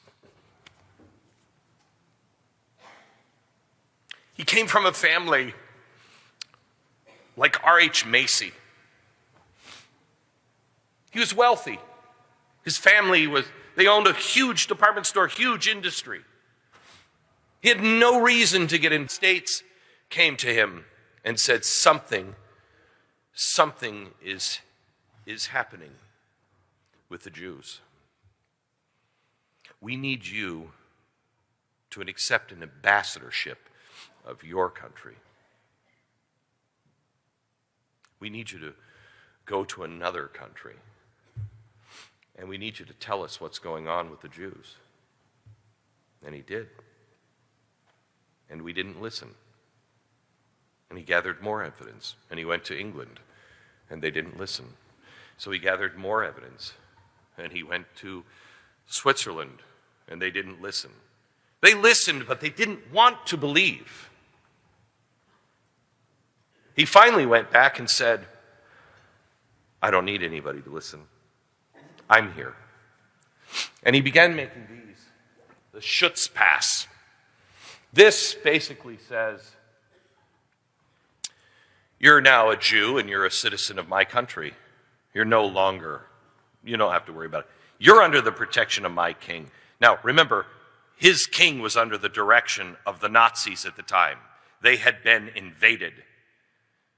His king called him as he was making these and saying, you don't need to wear that yellow star anymore. You don't need to fear. You're under the protection of my king. His king called and said, what are you doing? You're going to get us all killed. He said, you want me to stop? You come here yourself and stop me. I have a typewriter. I have a photographer. I'm taking their pictures. I'm making these Schutzpasses. You want me to stop? Come stop me yourself. He took his wealth and he bought an entire city block next to the embassy of his country. And then he would go to the train station as they were loading the Jews on with Schutzpasses. And he'd stuff them through the cracks of the train. And he'd say, everybody, pass these amongst yourselves. Everyone, take one. And then he would run to the front of the train and he'd say, stop the train. You have the wrong people.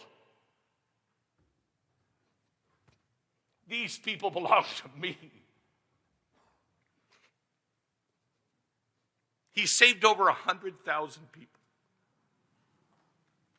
He is forgotten in history because America forgot him.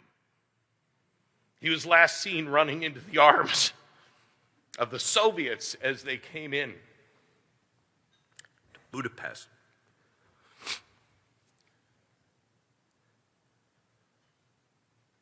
One of the last people, I have one of the last Schutzpasses from a woman that he helped get out, and she begged him, please, Mr. Wallenberg, come with us. They're coming. The Russians are coming.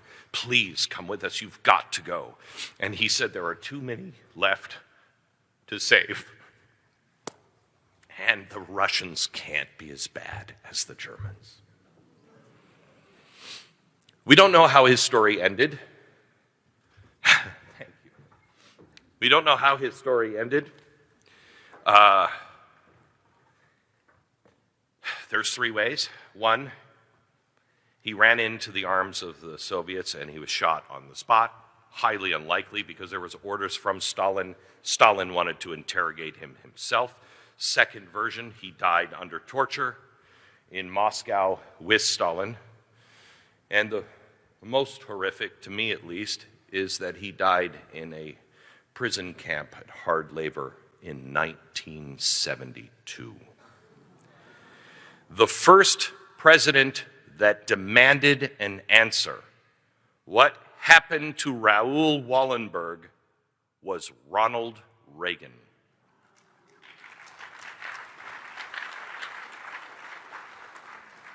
I want to challenge you to find someone in history that inspires you. Find somebody that you say, I want to be more like that. When the crap hits the fan, I'm going to be like that man. Because if you don't do it now, you will not do it. If you don't prepare now, you will fail. Character isn't made in hard times. Character is revealed in hard times. Build it today. Model yourself after somebody that you think has done amazing things. And the great news is there are millions of examples. Find that individual. Keep a picture on your desk. Put it in your car. Put it in your wallet. Whatever you see every day, put it on your phone. Put that picture or the pictures of the people that you want to be more like in front of you all the time. It's like a counsel. When tough times come, you'll know exactly how to behave because you will look at your counsel and say, I know what they would do. One last challenge. It was in the 1500s when the Ottoman Empire came. And they came to Malta. They just had to go through Malta. I don't even really know where Malta is. They just had to get through Malta. Ships with 40,000 Ottomans ready to plow through Malta and conquer Europe. All they had to do was go through an unfinished fort, the fort of St. Elmo's. They just had to get past 600 soldiers and 130 knights. 40,000. They make, honestly, I know I'm saying this in Texas, so I know this is blasphemy, but it makes the guys at the Alamo, they look like pussies compared to these guys. Okay? 600 soldiers, 130 knights. That's it. Wave after wave after wave coming in. And those knights, as they saw them on the ships coming in, imagine the view. It's just nothing but wall-to-wall Ottomans coming. And they're all looking at each other going, holy crap. They knew they were going to die. They didn't send for reinforcements. They sent some people away and said, go fortify. We'll hold them as long as we can. Expecting to die within a couple of days. Under constant siege for over 30 days, they killed 10,000 Ottomans. Every single one of them died. But you know how they died? They refused to bow to the Ottoman Empire. They refused to bow to Sharia law. When they came in and they finally found all of the knights, they had taken their broadswords and shoved them into the ground and draped themselves over the cross of the broadsword. So they were still standing and still upright. They refused to bow. They had a few things that I want you to take with you. They had a code among them. Faith before life. First, loyalty to God, not my survival. Loyalty to God. 2, honor above outcome. We live in a society where the ends justify the means. Stand firmly against that. Honor above outcome. Courage without illusion. I am not here to tell you this is going to be easy. I am not here to tell you Donald Trump's going to save us. I am not here to tell you some won't fall, that Europe is going to be fine, that Texas will even be fine.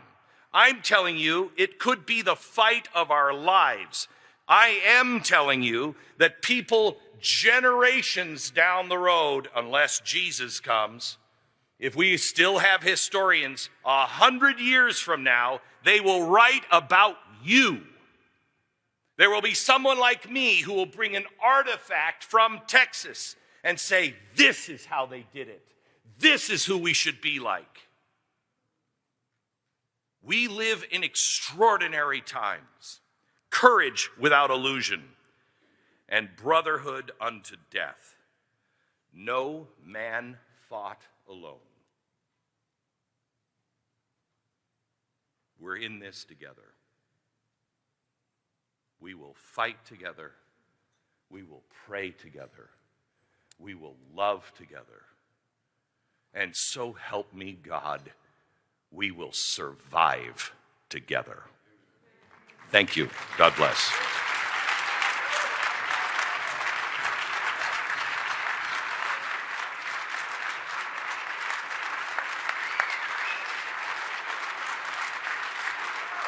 I'll tell you what a night. Glenn, as expected, does a fabulous job.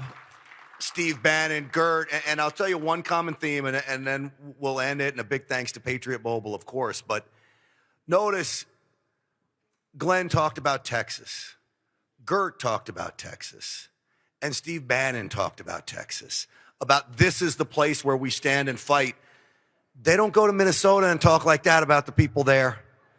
It's on you, folks. And I know you're fighters just for being here. Again, Glenn Story, Jenny, the whole crew here, everybody, all the speakers, everybody that's serving, the law enforcement officers, the people that served our food, a big applause to all of you.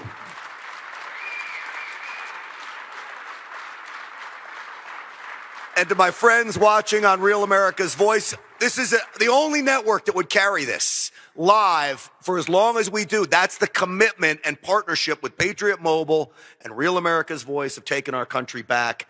We're going to return to regular programming at RAV.